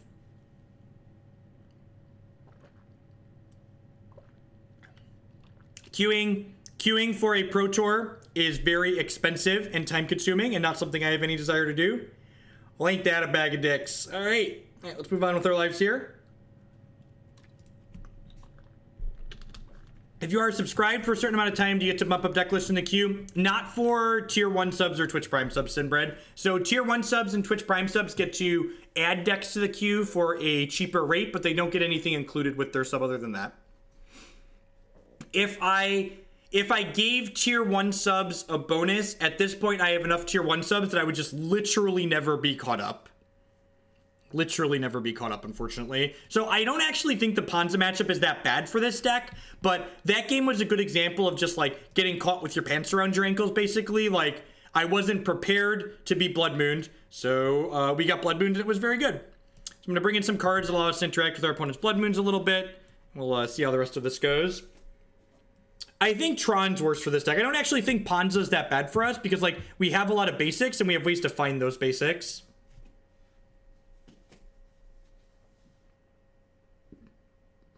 I agree, Pimped Up Monk. Would you play Modern Belcher? Yeah, Modern Belcher is sweet. We've actually played Modern Belcher on stream a number of times before. I think it's a hoot. I'm gonna bring in this Baloth. Maybe Timely's just fine. They put a lot of creatures into play.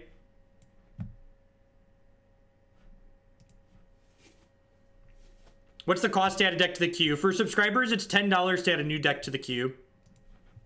And the details on how everything works with the donation deck list queue can be found right there for how much it costs and how soon your deck gets played and all that jazz.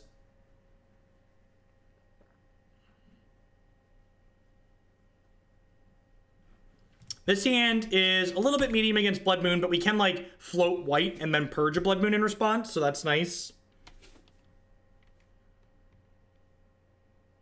And again, like, for those that are new to the stream, that concession of the Blood Moon last game, some people would tell you that that's a little bit early. But again, like, I have a big focus on playing Magic and having fun on this channel. And me sitting there trying to draw to one of my 3 or 4 basic lands while my opponent plays Magic and I don't find fun. So I just kind of check out of those games and move on to the next one. Pimped Up Monk, I changed it for 2 reasons. One, I did move to Friendly League, so they cost me less per league. And also, I wanted Hearthstone and Magic and Hex donation decks to all cost the same amount. So making them cost the less amount made sense from that perspective. Hey, Zinix, thank you very much for the 2-month Twitch Prime resubscription. I really appreciate you re-upping. Welcome back. Goblin Babblemaster. Well, that's pretty good.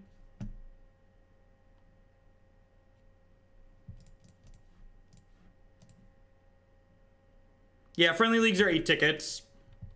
Maybe I should play the Path there just because the Celestial Purge can kill a Blood Moon and Path can't.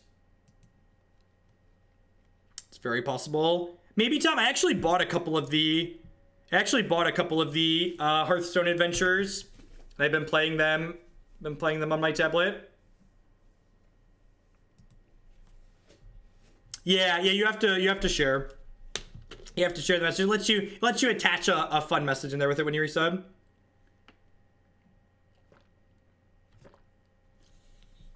While my liver is recovering, I hope your liver makes it back, BCS. Did I want to eat you for 1 there? Maybe that's fine. It's a Storm Breath Dragon. All right. Let's just head on down to the 5th match. Gonna collect our 3 and 2. It wouldn't be a modern deck without 3-2ing. Your last article on how BBE and Jace the Mind Sculptor haven't affected the format at all. So the conclusion of my article wasn't that Jace and Bloodbraid didn't have any impact on the format. The translation for, I unfortunately don't do anything extra for gifting subs, OSR, because I don't have a good metric for tracking sub gifts on my end.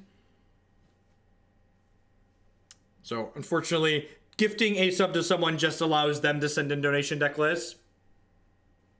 It's not my child. 3-2 ain't that right. So sorry, my conclusion on the Jace and the Bloodbraid wasn't that they didn't have any impact. It was that they didn't have an overwhelming impact to skew or imbalance the format, which is where you want these cards to be. A good addition to Modern is something that changes the format in a reasonable way without being overwhelming.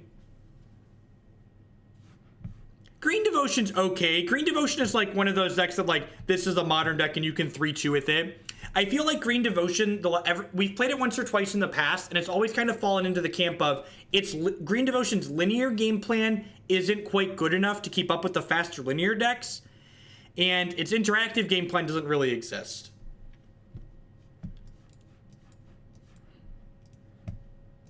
Keep this.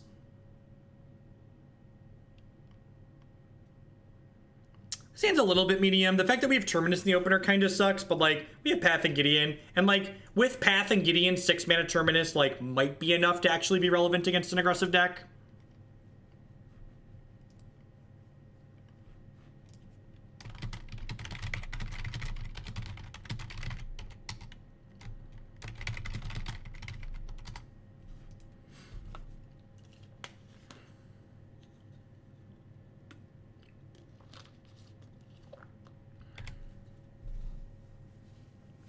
Oh man, it's almost lunchtime. I've got half a bowl of Chipotle in the fridge upstairs from last night. That's the best part about getting Chipotle for dinner. You get to have Chipotle for lunch the next day as well.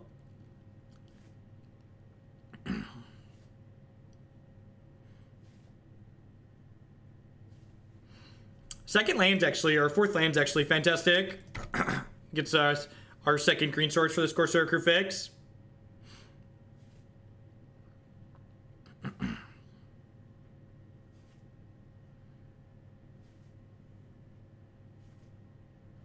Just looked at the interlude deck, sure got some jank. I've not played that interlude deck before. We played a Kiki Court deck with Ghost Away in it the other day that was similar, but it wasn't the same deck list.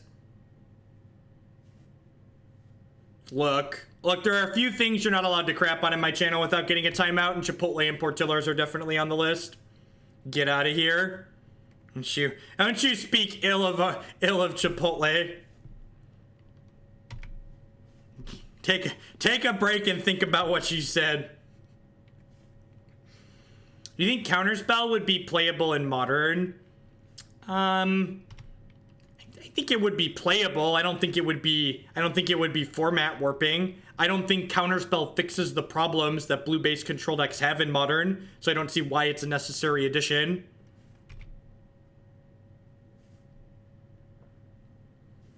Look, if Chipotle wanted to give me like a dozen free bowls a month, they could totally have. Nah, probably a bowl a day, Chipotle, and we can get you a banner on the stream because you're excellent. Chipotle is Taco Bell for rich people.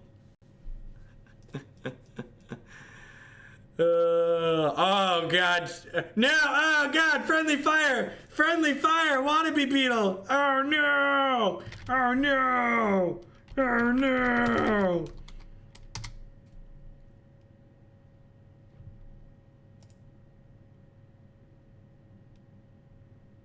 Thank you, Sherpy Boy, for that permanent ban. That was a good use of the permanent ban button. There's your sword back. Sorry, we have collateral damage occasionally in the chat.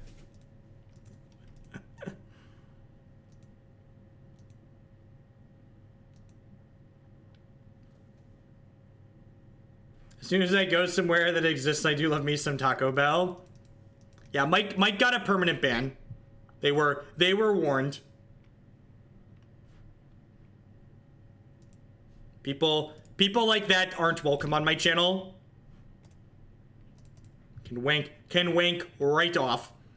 They said something insensitive earlier, and then they came back and said something vaguely intentionally insensitive this time around, thinking they were funny. And that's not funny, that's just being an asshole. And you're not welcome here if you're gonna do that. Alcohol, with the 5-month tier 3 resub.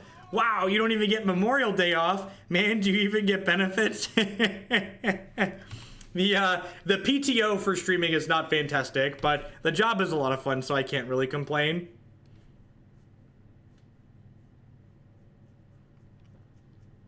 The real trick is asking for timeouts next to regulars to try and get friendly fire.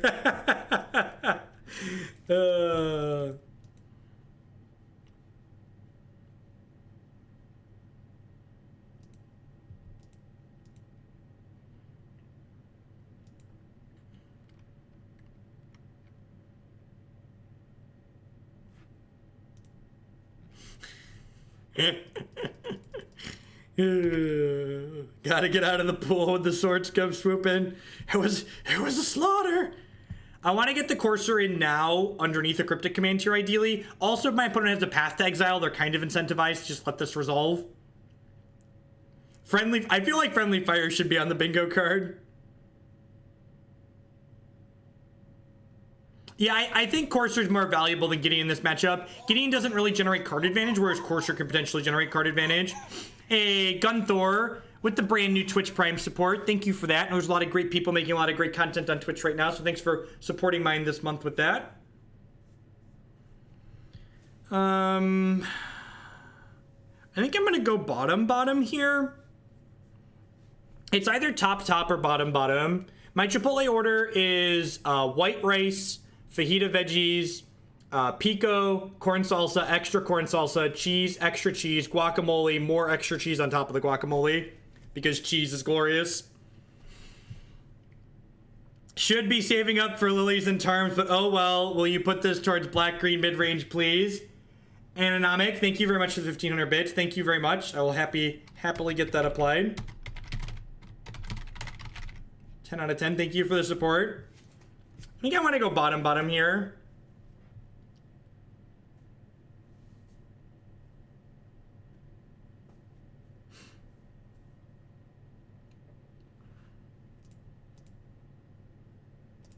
That's interesting that Patreon's working on that. And like I'm in the enviable position that like I don't have to pay for healthcare out of my Twitch money. Like Christy and I we're very meticulous when we budget our money and our time. Like we basically try to structure our budget so we can always live on what Christy makes alone. So that way, you know, like my income, I'm making money off this now as a job, but there's no guarantee that like I have subscribers next month. Like maybe all this disappears. So we try not to over budget or over plan. Like this money's going to keep existing. You ever gotten a quesarito? Yeah, the quesaritos from Taco Bell are A+. And if you're a vegetarian, Taco Bell is great because they'll replace any meat with beans. What do you think about counterfeit cards? Can they destroy magic? I actually think counterfeit cards long term will do the inverse of destroy magic. I think an influx of counterfeit cards are probably going to be the only thing that keeps Legacy existing as a format long term, because Legacy cards don't get more printed and more are destroyed or lost or accidentally damaged every single year. So this is interesting. Do I want to jam the Teferi into a potential counterspell here? The upside to jamming Teferi into a counterspell here is that it means my opponent can't activate their Search for Azcanta, and once my opponent starts activating their Search for Azcanta, they're extremely likely to have a counterspell. So I don't think there's a good chance that this Teferi resolves here, but I think there's even less of a chance that he resolves in the future, so this is my best window to try and resolve this Planeswalker.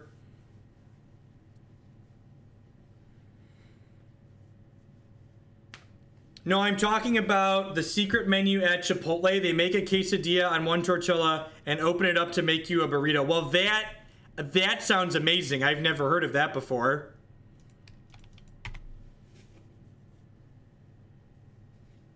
Yep. And like I said, this isn't resolving here, and it doesn't really surprise me that this isn't resolving, but I think it's still correct to jam it and make them have it here.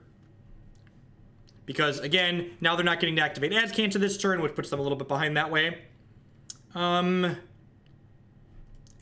Sure. I think I'm gonna attack with this. Nah, because they can hit with. Yeah, I'm gonna leave this back. Well, I guess. Am I blocking? Do I really want to lose this to a lightning bolt?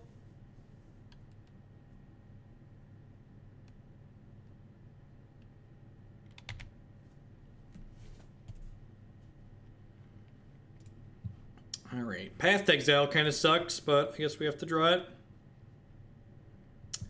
Cryptic and Timely. Cryptic's pretty good here.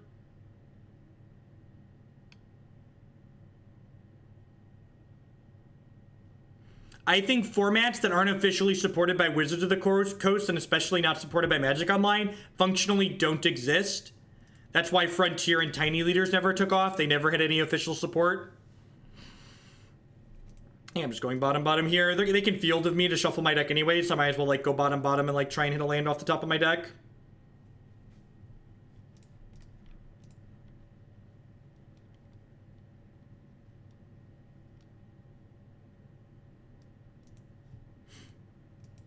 What is Tiny? Tiny Leaders was a commander variation where all of your cards had to cost 3 mana or less.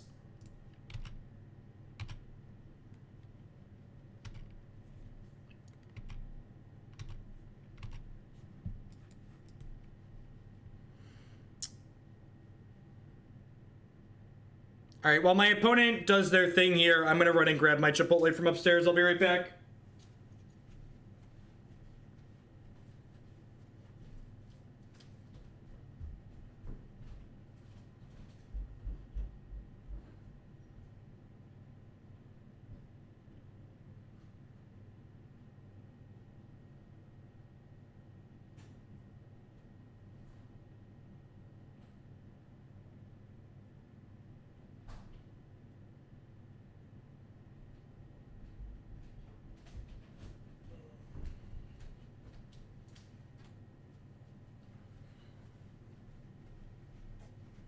Man, when Christy and I move and I have an actual office, I'm 10 out of 10 need a mini fridge in it.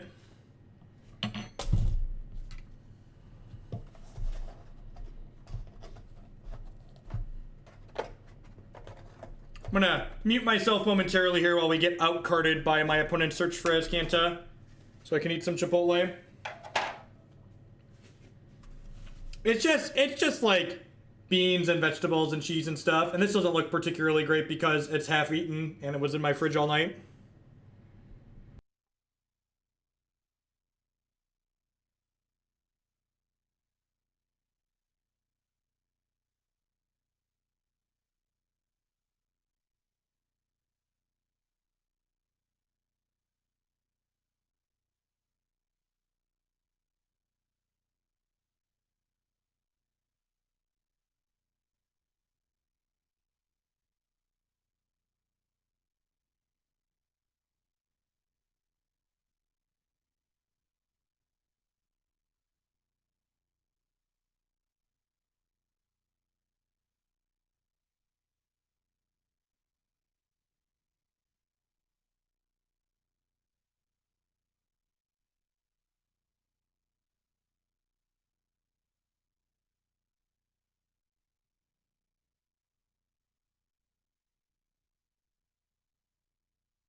My kids are still pretty tiny, but we do plan to not move until we plan to move next spring after Jake finishes at the preschool where he's at. They have a pretty good program there, and he's in that we like. So I'm gonna ask when the next time we're gonna play Legacy is. My system for what we play one is real simple. When I have enough decks in the queue for whatever format are towards the top, we'll play through a few of them. Worst case, Wednesdays are shorter streams, so if there's only 1 or 2 Legacy decks towards the top of the queue, we'll usually play them on Wednesdays. But for a full day of Legacy, like a Monday, Tuesday, Thursday, or Friday, like a long Legacy stream, I'd need 4 or 5 decks with more points in the queue than Modern decks.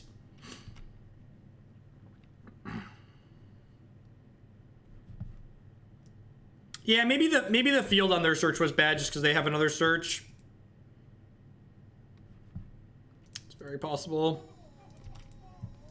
Mystic Snake with the brand new tier 1 sub. Thanks for the support. I really appreciate that. If you go to youtube.com/Jeff Hoagland and search for Belcher stuff there, we've played Modern Belcher a number of times on stream. Deck's a lot of fun.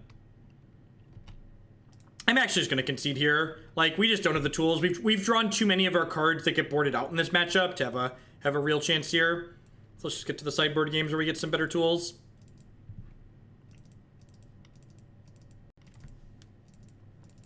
I think I actually want Obstinate Baloth against Jeskai. It beats them down pretty well. I probably want some Path to Exile still. Gideon's kind of mediocre. I guess Gideon's a pseudo answer for Colonnade as well, so maybe just cut these. What do we think of this? What do you think of this?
We have 2 Field of Runes for Colonnade. We also have a couple of Colonnades of our own. We have Gideons. We can just kill them. Yeah, I agree. I think there's going to be a non-zero number of games where, like, our opponent just burns us out. And, like, Baloth's a must-answer threat that also prevents them from burning us out.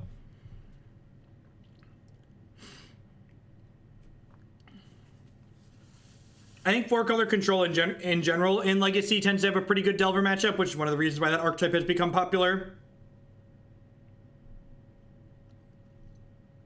So when I asked when we're going to play Vintage again, if people want to donate for Vintage decks, I think I am okay doing Vintage decks. I probably won't play more than 1 to 2 Vintage leagues a week because I don't want to overdo it, because while the content... the last thing we did okay. It's definitely not quite as popular as Legacy and Modern. But if people are interested in donating for me to play sweet Vintage decks, that is now an option. As always, same rules of donation decks apply, so message me first to make sure it's something I'm willing to play.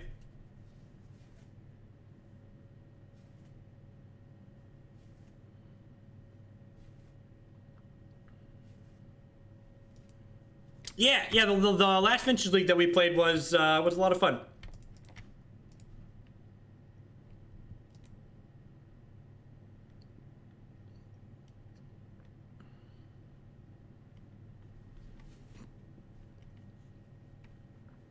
Vintage, Vintage creates a lot of, like, big, flashy, swingy games of Magic in my experience, which is good on occasion. It can kind of wear out the wonder if you do it constantly, but on occasion it's good. I've been standing for like an hour and a half, 2 hours. Let's sit down for a little bit. Here's Spell Snare. Sounds good, alcohol. No, this is actually the 5th match with this deck for the day. We were 3-1 in this league. If you didn't catch all the others, they'll be up on YouTube later today, along with all the other matches that this deck we've played in the past. Snare on my Sakura-Tribe Elder is a little annoying there. It means I can't Jace next turn. Means I can't Jace next turn.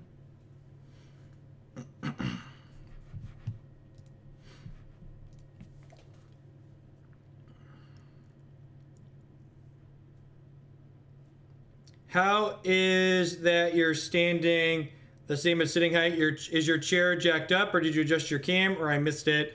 Well, my standing desk goes up and down. There's motors in the legs, so when I'm standing, the desk is higher, and when I'm sitting, the desk lowers itself down.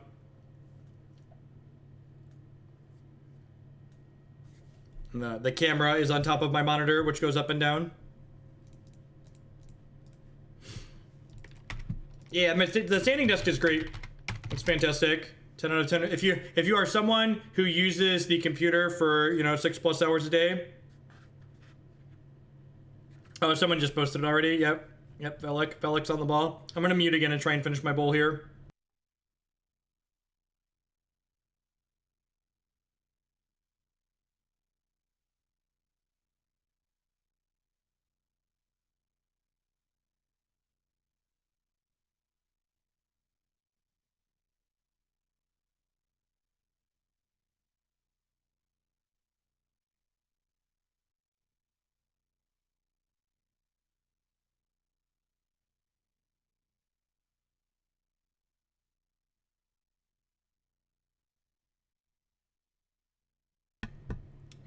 I don't really care about trying to take them off a color here, but I do need more blue sources, so I'm gonna go ahead and do this. The question now becomes, do I want to hold up Mana Leak, or do I want to play these Serum Visions?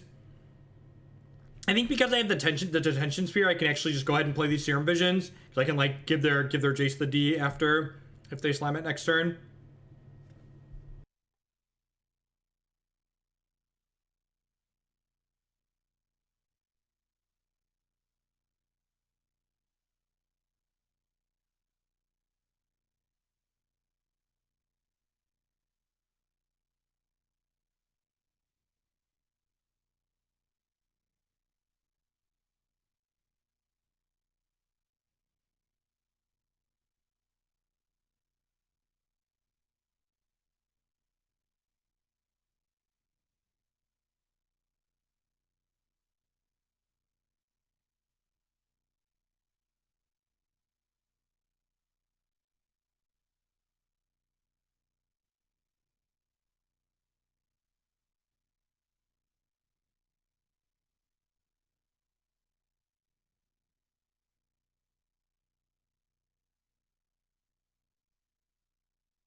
Mystic Snake with the 500 bits. Thank you very much for the support. I really appreciate that. Be sure to let me know if you want me to take those bits and apply them to a particular deck in the queue. Thanks for helping me do what I do here. So the Courser resolving is okay here. I guess even if it eats a path, we're pretty okay with that. It gives us more mana towards playing Jace with double counterspell up, which is nice.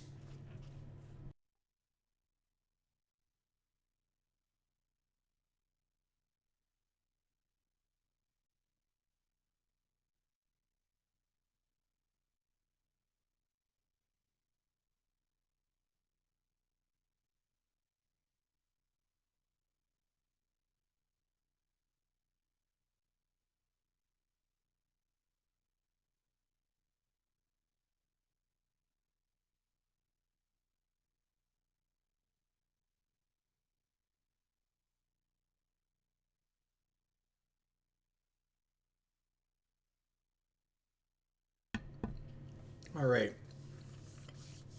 What do I want to do here?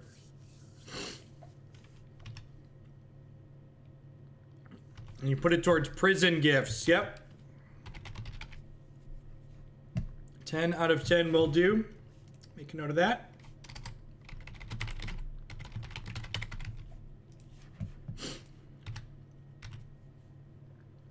I think I'm just passing here. Like, the onus is on my opponent here to play into my counter spells currently. If there's a land on top of my deck next turn, I probably will jam this Tireless Tracker. To go on NF Gator. Happy Memorial Day. Yeah, no land on top means I think I'm just going to go ahead and just keep attacking here.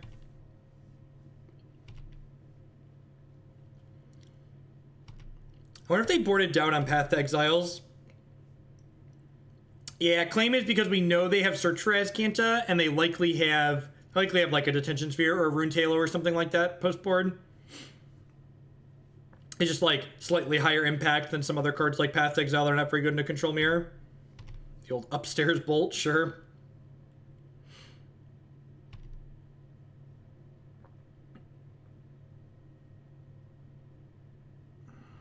I was considering trying out streaming next semester from college. Is there any advice you would have for starting up?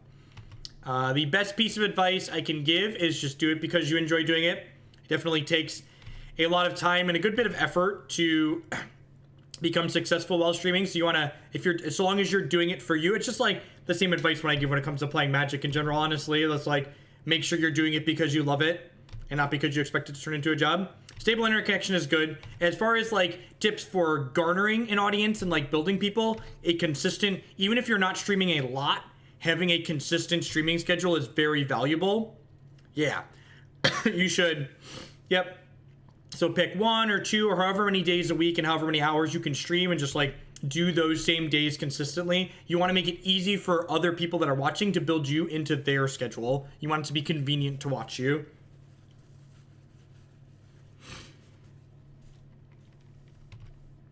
I think I'm blocking here.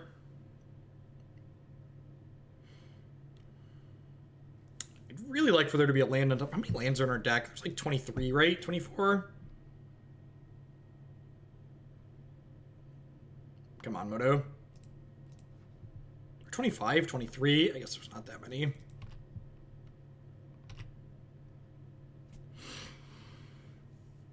That's a really unfortunate draw. Just still no lands. Do I want to jam this Tireless Tracker? I guess with the Dispel, I'm just going to go ahead and jam the Tireless Tracker. I really don't want to move to hand size.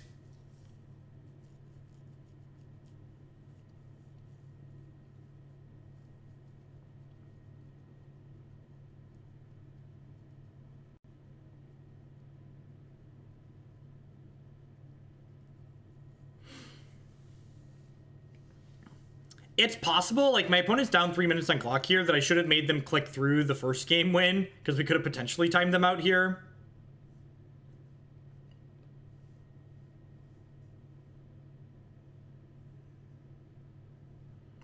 If they Logic Knot here for a bunch, I might just Dispel them.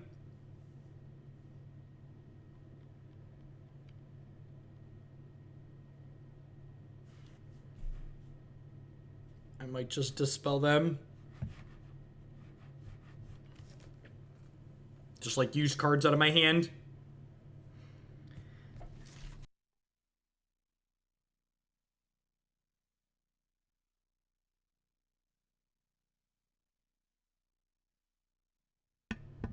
The Karn emote isn't a copy and paste of Karn exactly. It's an artist rendition. If you look closely, it's hard to see because the Karn head is small, but the Karn is actually smiling. I try to mute on the sneezes when I can.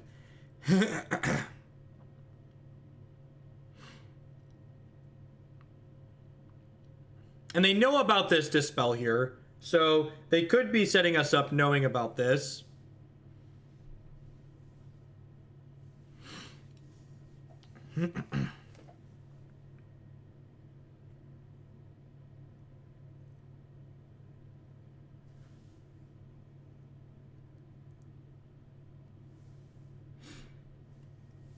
What would it take to get Gifts Prison played today? The line for cutting into the current day's lineup is a deck has to get to 100 points, and the point for a deck to get played on the next stream is generally 50 points. Everybody thinks everything is fair use and that you can take whatever you want and use it for any reason. All I know is if Wizards of the Coast sent me a notice for using a smiling Karn as one of my emotes, I would remove the emote.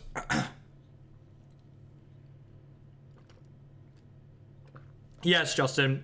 Points are $1 per point or 1 day per point. So the longer things sit in the queue, the more points they accumulate.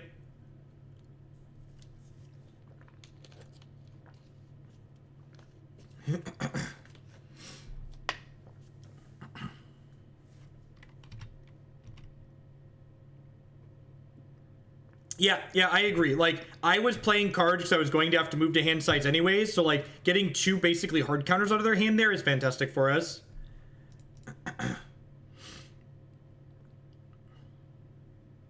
1 point per any day, so just 1 point per day it sits in the queue.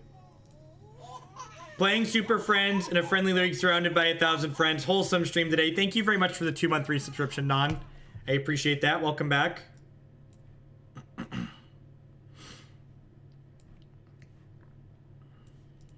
Yeah, just easy pass here, right?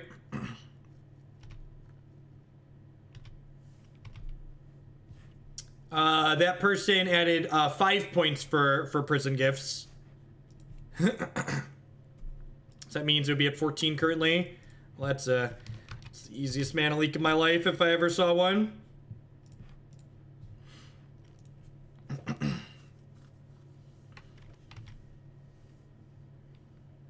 With Corporate Karn in Legacy. I don't think we've played any prison with Karn yet. You can always type !donation queue and get that link there. So I get to go ahead and negate this, which means they could fight over it. And then if they do fight over it, I get to untap and Detention Sphere the Teferi, which is nice. I get to D-Sphere plus play Jace.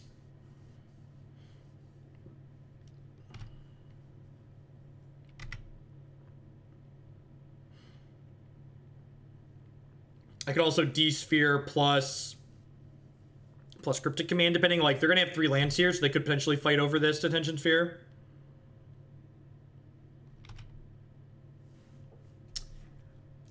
If I start by casting this Explore, I can't Cryptic to fight over the Detention Sphere, so I think I just start on D-Sphere. Hey, Tino, thanks for the 5-month resubscription. I appreciate that. Welcome back. What's going on, Zach? This is one of our current fan favorite messes.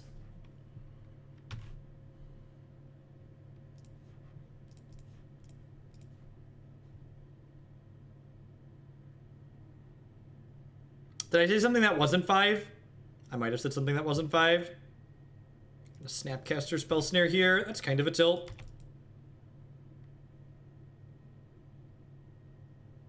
Yeah, there's a lot of really, did I say 3? Well, yes, thank you for 5. Yeah, there's a lot of sweet decks in the donation queue. And remember, if you're a viewer in chat and you think there's something sweet in there and you'd like to see it sooner rather than waiting for it to come up, any amount you donate or cheer, you can always use that to bump decks up points that are in the queue. People that support my content here dictate what we play and how soon we play it. Man, we're really bad at hitting lands today.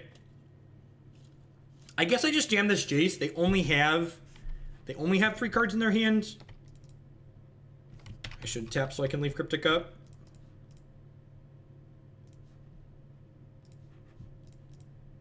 Yeah, that lets me leave Cryptic up.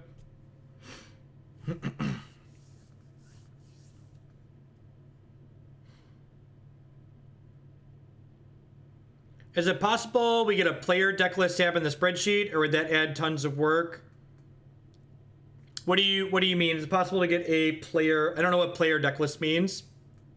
Oh, played decklists. Oh, do we feel like we need that? Is that meaningful compared to just having the YouTube archives? I always kind of felt like the YouTube archives was the played decklist tab.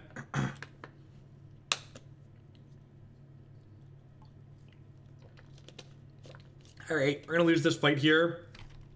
So long as they don't have a big follow-up of their own here, we're still, like, kind of okay, right? Like, this means they hopefully don't have an answer to our Tireless Tracker next turn, which means that if we hit a land on top of our deck, we get to go Tireless Tracker with Negate up and then make some clues.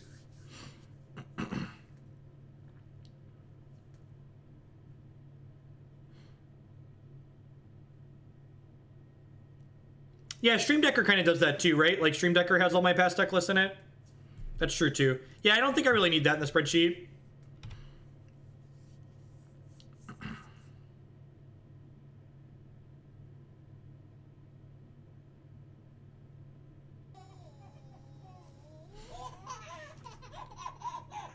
I'm back for another month. Thanks for all the great content, Magic, Hearthstone, and Hex. Panda, thanks for the 2-month resubscription. I appreciate that. Welcome back.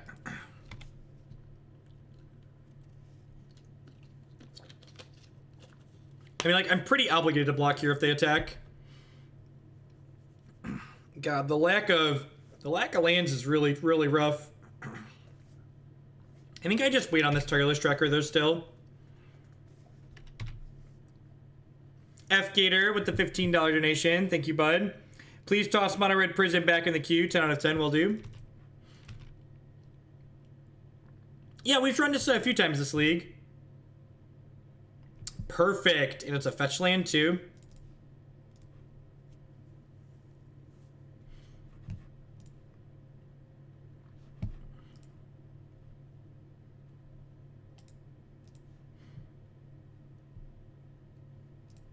Go ahead and cast this Explorer. Democracy points for Black Red Shadow aggro. 10 out of 10, Tino. Thank you for that. I appreciate it.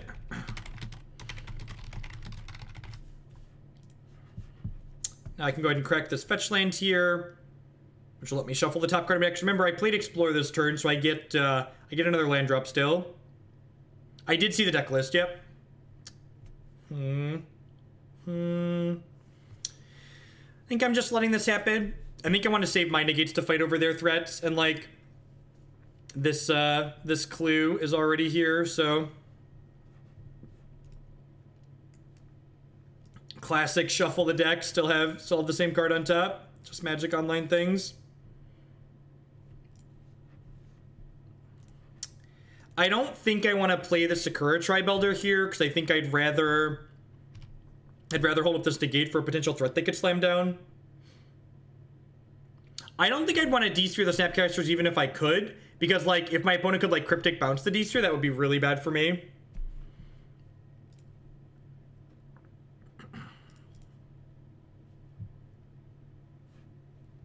Oh, we have no fetchable lands left. Well, that's certainly a thing.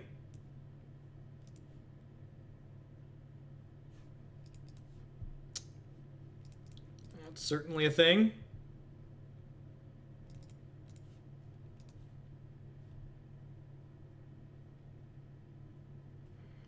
And I'm up on clock enough here that I don't actually have to win this game. I just have to not lose.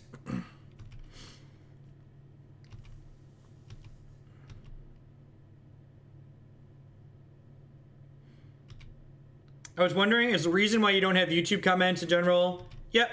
Is basically I have very rarely scrolled down to read a comment on a YouTube channel and felt, wow, my life was really enriched by reading that comment. This makes me happy. This made me a better person. It's usually I scroll down to the YouTube comments and go, man, people are fucking awful. Why would someone say that? Like, why? In what world do you think it's okay to say the thing that you just said?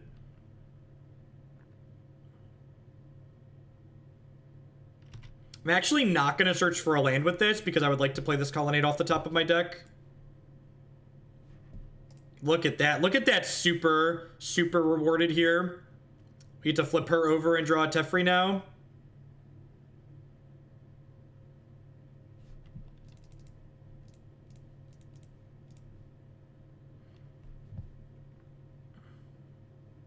I mean, the Nissa resolve. This has to resolve too, right? Yeah, baby. Hit me, baby, one more time.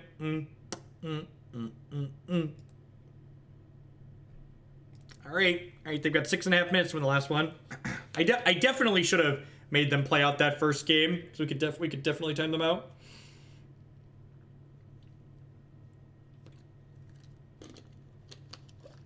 I think I'm happy with how I sideboarded.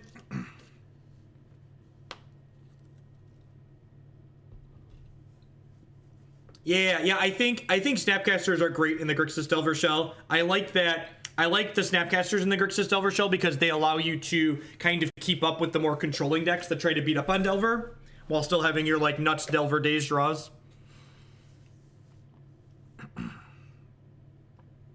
Yeah, I don't think I want to change anything. No, I don't think so. We've not played Green White Interlude yet. The deck names that are still listed there in the title are decks we have yet to play today. I actually haven't really watched much Jurassic Park. Christy just likes to buy me shirts with different logos.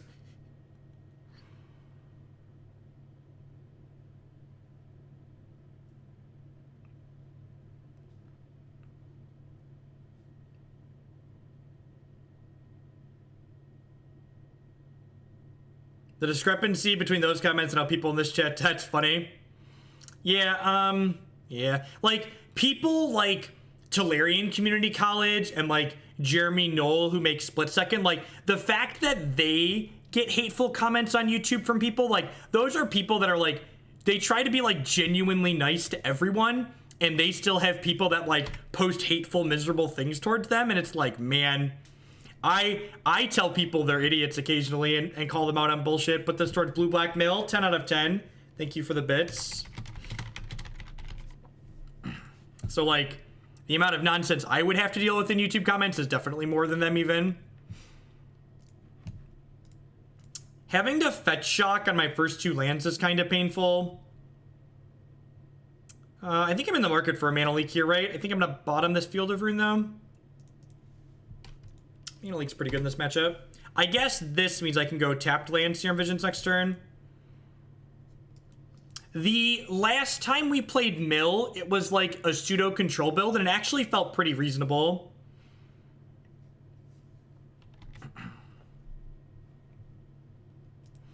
I really like Flip Nissa on this deck. This deck is very mana hungry, so the fact that Flip Nissa is a source of card advantage in the late game that also help hits our land drops in the mid game is very powerful. The no fly list is decks that I won't play for normal donation amounts.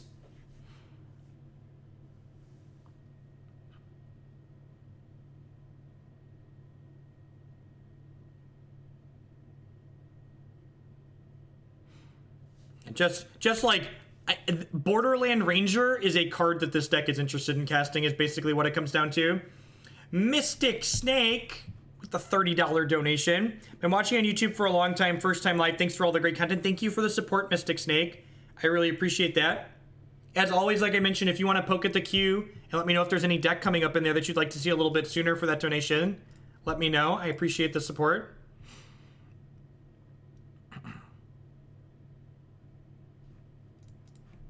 We could get burned out here. It's possible I'm supposed to just hold up a counterspell this turn, but like at the same time, I guess if... Okay, so this is just going to kill the Gideon, right?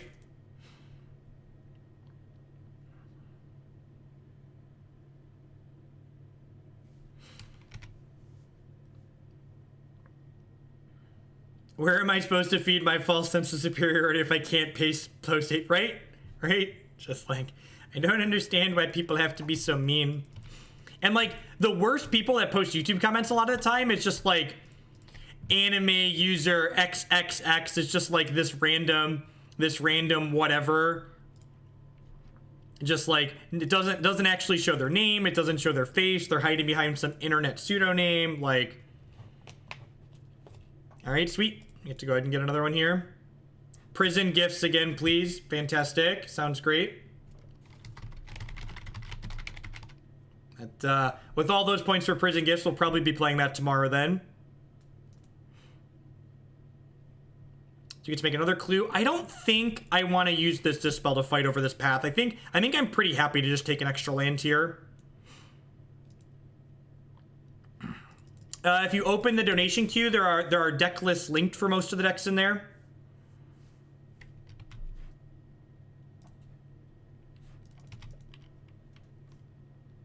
So next turn, I get to play this Gideon while holding up Mana Leak, which is nice, / Dispel.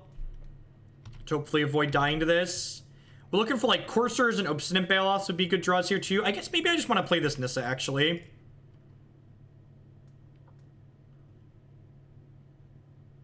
The no fly list is a tab in the donation queue.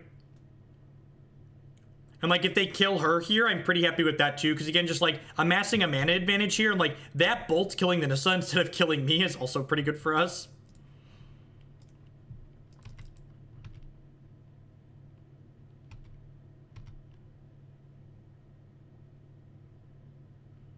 Like I said, we basically just need to like not die to their burn you out plan. So Obstinate Baloth or Courser would be fantastic draws here, just so that doesn't happen.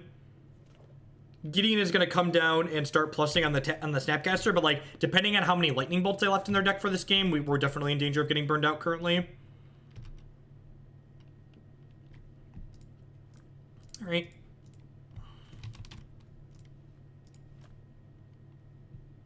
Eight racks on the no-fly list because I think it's kind of a mediocre deck, and the games it generates are kind of miserable.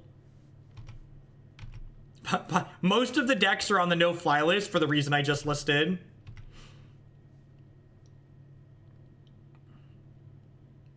I think they don't create particularly good games of Magic, and they're kind of miserable to play. Definitely need to counter this so we don't get burned out. I'd like to dispel your Dispel. They have one card left, and we've got like Teferi, Gideon, Cryptic Command. So like again, we just need to not die here. We are currently not the, our opponent is currently the beatdown, so we just need to survive.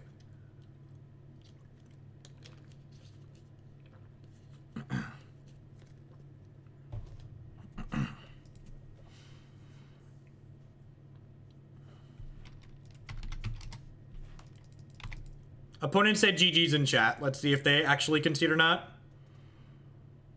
Am I gonna do the classic moto GG's and then continue playing Magic for some reason?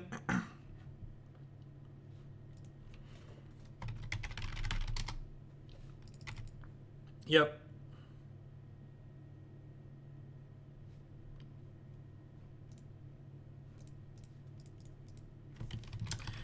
I'm gonna plus this before I do anything, just in case they have like Cryptic counter my thing, plus do something else. This resolves and gets a forest. I get to go ahead and hold up Cryptic Command this turn too. I think I'm just gonna make a 4/4 here.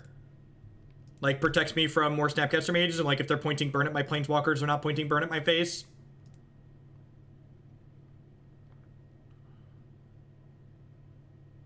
No, I don't think you want Mana Dorks in this deck. That's a 4/1. That's pretty sweet. I like this deck a lot. It's a lot of fun. Someone donated to put it back in the queue while we were playing there. Yeah, Steve is kind of like a Mana Dork that's valuable for our Jace shuffles while also like not caring about our sweepers. Hey, we 4/1. That's better than most modern decks. Tracker is nuts out of the sideboard. Yeah, I think if you're looking for like a sweet mid-range deck and you enjoy casting Planeswalkers, like I think this deck's a reasonable choice. I think it's got the tools to be competitive in a lot of matchups. I definitely think it's going to get run over some amount of the time. I think like probably like Burn's a tough matchup, but you got Obstinate Baloth and negates and dispels and stuff. So I don't think anything's necessarily Valakut and Tron are probably hard, but I think you have legs in a lot of matchups, and I enjoy playing this deck. It's got a lot of sweet cards. And if you're interested in more content in this deck, be sure to check out my YouTube channel later. We have a bunch of leagues that we played with this deck on there. All right, at any rate, we've got another sweet one coming up. Let's play some Enduring Ideal, shall we? I really like the Bant list because I feel like a big problem the blue-white control decks tend to have is that they're too clunky overall, and being able to play ramp in your deck smooths out a lot of your clunkier draws. No, I think 3 Lilianas is fine. I would probably play like a Last Hope in the main deck. I don't remember all the decks that we played. That league will be on YouTube along with everything else.